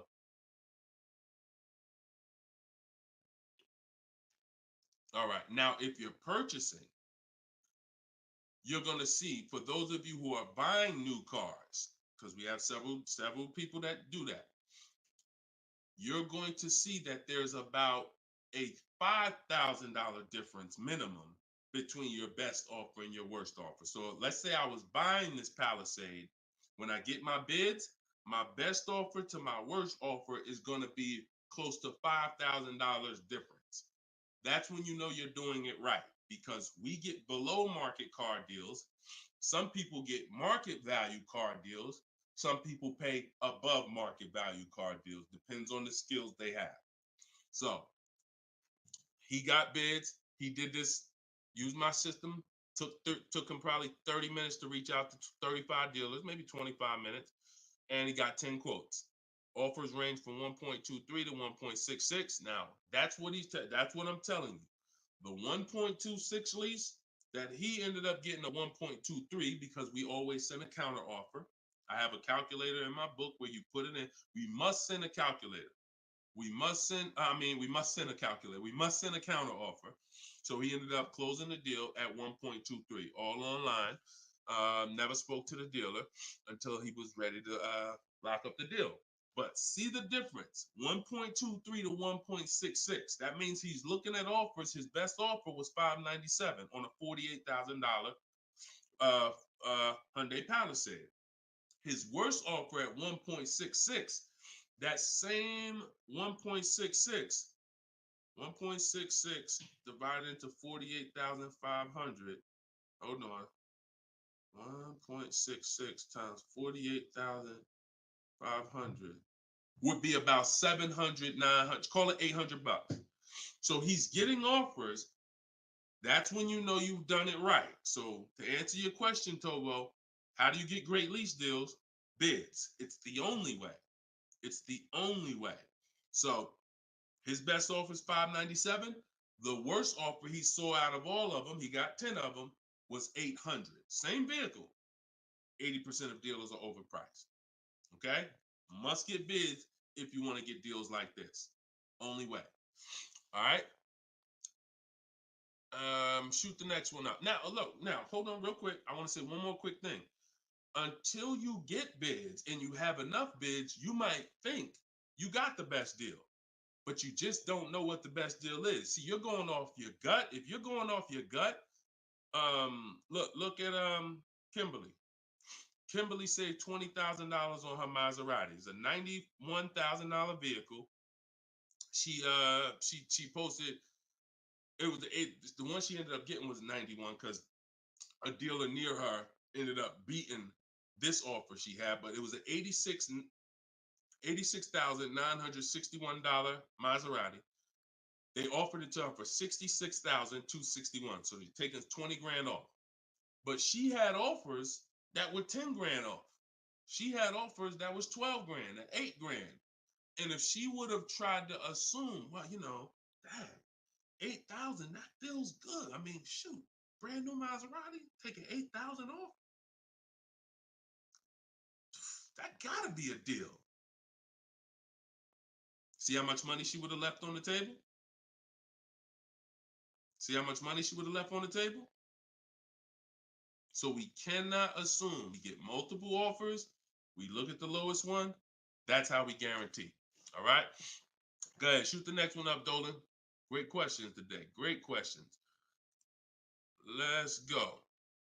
All right. We got Emo on YouTube. I test drove an MD. I'm test driving an MDX soon. Okay. I test drove an MDX as soon as we finished. They tried to get me to run my credit. I told them I'm shopping dealerships, didn't like it, so the manager came in the office and tried it. No again. 100%. You look, y'all. If you don't have a plan, you're under someone else's plan. You follow me? I'm gonna say that again. If you got a light bulb emoji, type a light bulb emoji, type a gem emoji. Remember this. If anytime you don't have a plan, you will be subject to someone who has a plan. And there's nobody that has a plan like car salespeople. We know what we're doing. We are not trained in much. We're not trained in finance like we should be. We're not trained in buying versus leasing like we should be. We're not trained in resale values like we should be. We're not trained in insurance products like we should be. There's more insurances to consider with a car than there is a house. Kid you not. Extended warranty, that's an insurance policy. You might use it, you might not. Tire and wheel, that's an insurance policy. Gap insurance. You have auto insurance. There's multiple insurances that you need to consider in this business, when you're buying a car, when you're leasing a car. We're not trained in none of that like we should be. But what we are trained in is how to make sure we have enough information to sell you what we want to sell you. And so if you don't have, and the least, the people with the least integrity, they are certainly going to try to pin you down with the credit check. Can't give you a credit. I can't give you a quote without your credit. Come in. I need you to be here. When can you come? First question they ask, y'all, right? Who's getting phone calls from dealers right now? Raise your hand and type me if you're getting phone calls from dealers right now for any reason. Bring your car in early. Hey, your lease is almost up. Hey, I saw that we can get you in a new car. We can keep your payment the same. Look, nobody's business. If you're getting phone calls from dealers right now, type me in the comment. Look, Skinner said they blowing me up. So understand the reason why they're doing that is because they want to pin you down. It's just come on in. When can you come in? When I can come in, I get you to talk. Numbers in here, it means you're pinned down. You cannot do this. You're losing all your leverage.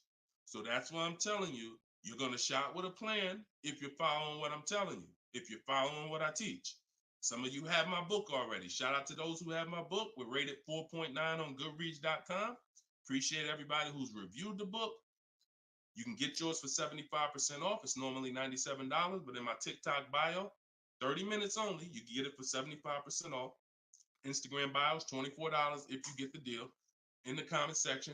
But you must have a plan because they have a plan and you don't know who you're dealing with. So that's all I can tell you. But I'm glad you stuck to the guns. Even under the pressure, you didn't let them run your credit. You stuck to the guns. Way to go. All right, go ahead, Dolan.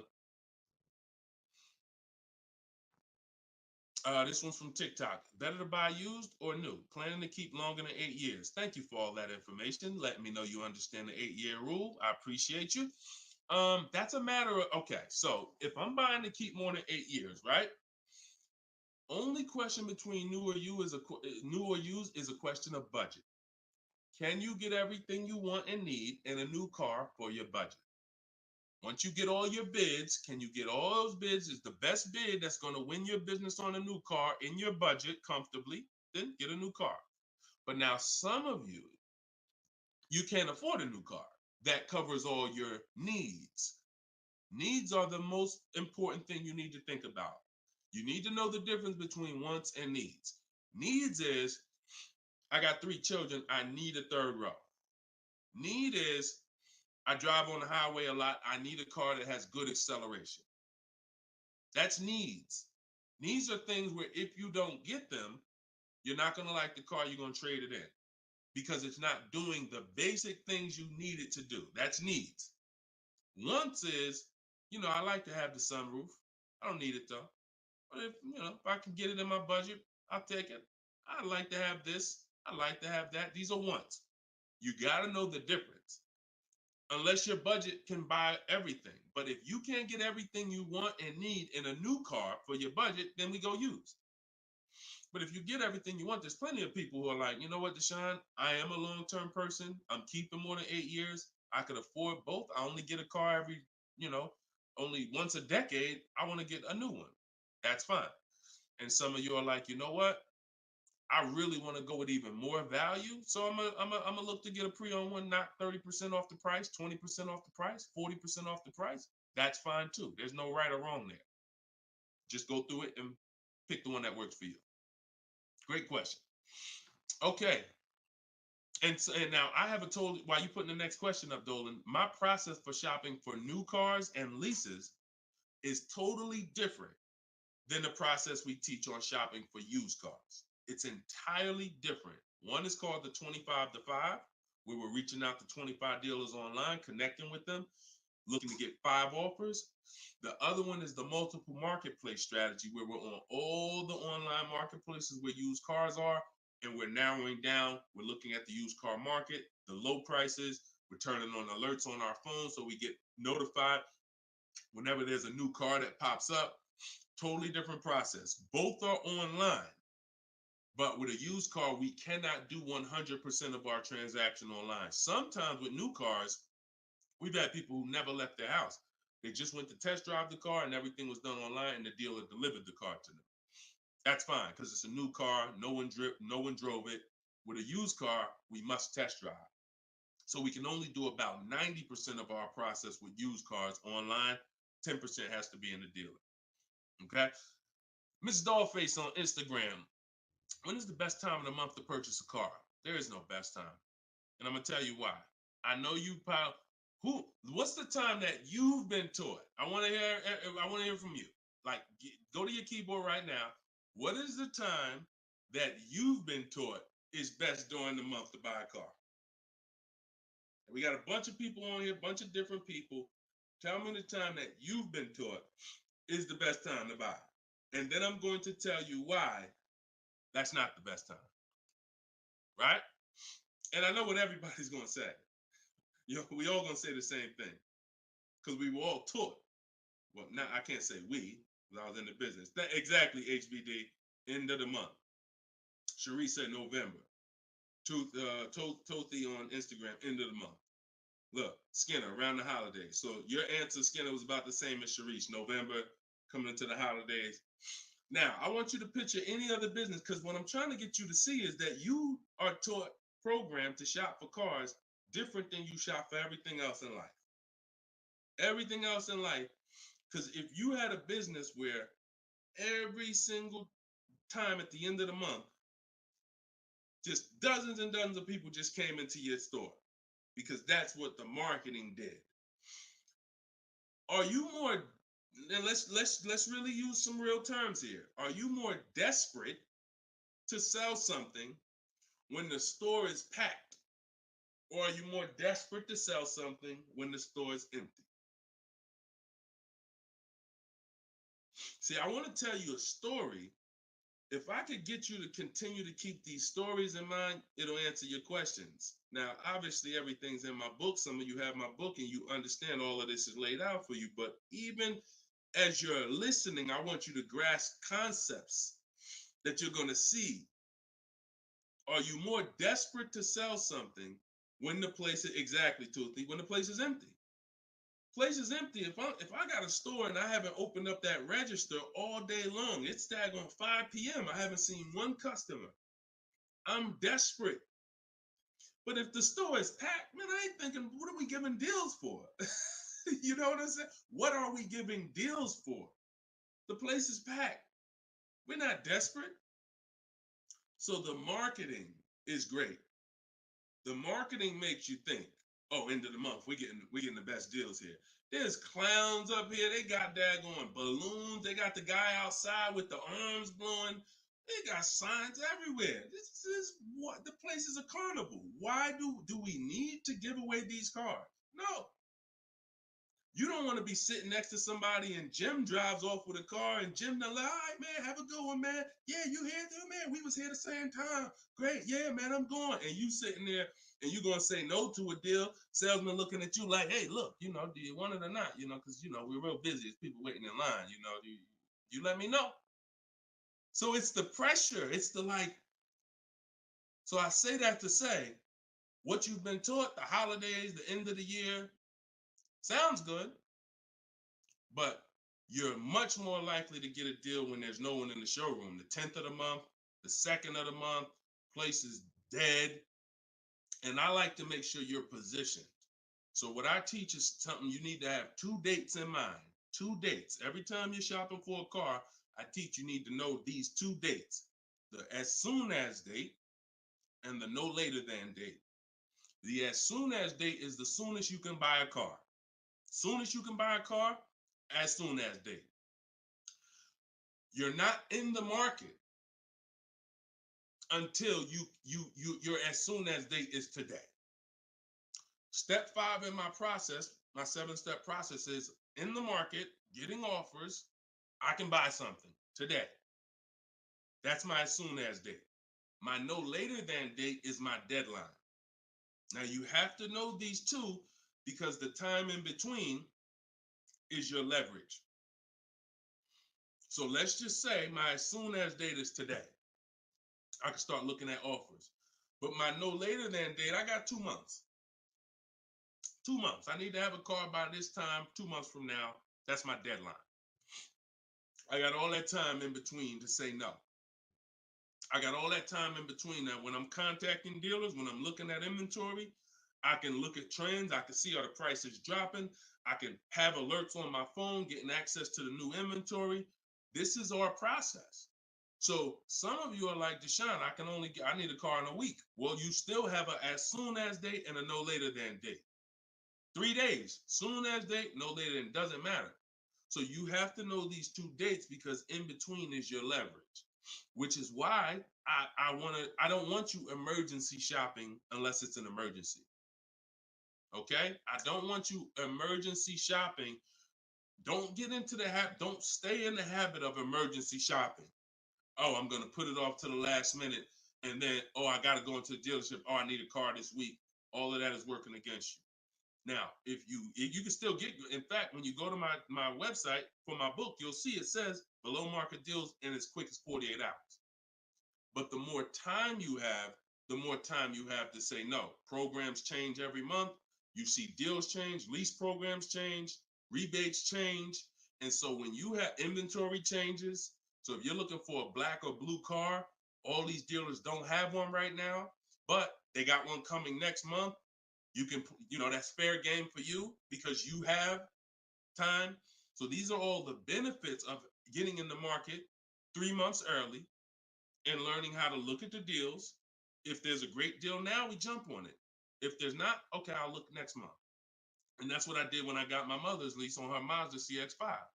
October, I was looking at the deals. I didn't like them. Got all my offers. I said I didn't like them. Now, the great thing is I made contact with all these dealers. So they know. Now I'm following up next month. Hey, just checking in. How's the deals looking for this month? November, didn't like them.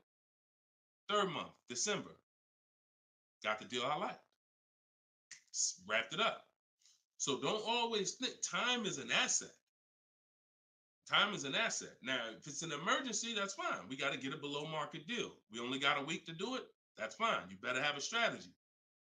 But if you have the luxury of time, we use that to our advantage. So I wouldn't say there's a best time of the month to purchase a car. But if you're in the market and you're positioned, here's another thing you're positioned for. Every now and then we come into the dealership. When I was at Mercedes, when I was with General Motors, it happens all the time throughout the year. It could happen on the 10th of the month. It could happen on the 12th of the month. It could happen on the 8th. We don't know when this is going to happen, but this is the conversation I'm about to give you a behind the scenes look of exactly what happens and why I want you to be positioned. We come in, they look at the numbers on the board. Sales manager looks and says, man, we got 20 cars sold for the month. We are way behind our objective. All right, listen, call everybody anybody you got, anybody that's real, anybody that's a real buyer, call them.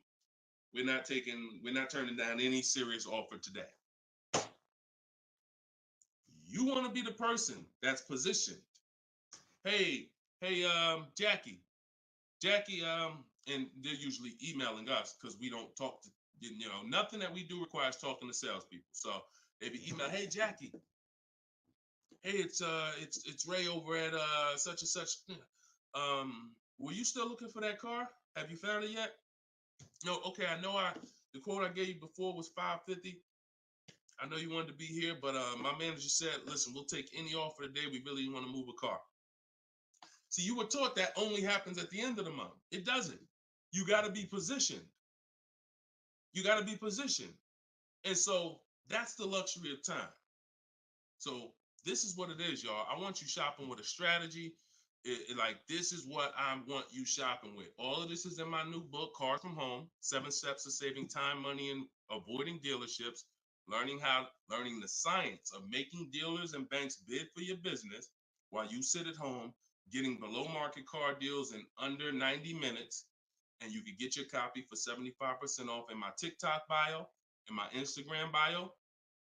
Or you can click in the comment section on YouTube and Facebook. We got a comment pinned for you guys. Or if you're watching us on TV, you can scan that QR code with your phone. Get your copy, use it, use everything in it. I walk you through everything in there. Leasing is in there step by step. Purchasing new cars in there step by step. Purchasing used cars step by step. High mileage drivers, I got 2 strategies for you. If you're a short-term high mileage driver, everything's in there step by step. If you have credit issues, I walk you through step by step. So get your copy. We are back live for episode 7 at 3 p.m. And well, like I said, this is not a rebroadcast. We do these live shows Monday, Tuesday, Thursday, and Friday, 12 p.m. and 3 p.m. So we'll be back for our next segment in a little bit if you want to join us. If not, tell your friends about us, and we look forward to it. We always look forward to the people who are ready to change their life, empower themselves, stop shopping like desperate victims, begging people to help you, begging people to give you a car, begging people to help you. Please, can I get no money down? Going in with wrong information. Down payments are illegal. All of this stuff that is just totally terrible. It's no other way to put it. It's just terrible. I want y'all shopping different. I want you empowered. I want you in control. I want you leaving a dealership guaranteeing I got the best price. Sending me email, Deshone, look at this deal I just got. I got all these offers. Look at this used car I just got. I got 40% off the brand new price. That's what I want you emailing me. Empowered, and that's what we're going to get to. God bless y'all. I'll see y'all on the next segment. Shout out to everybody.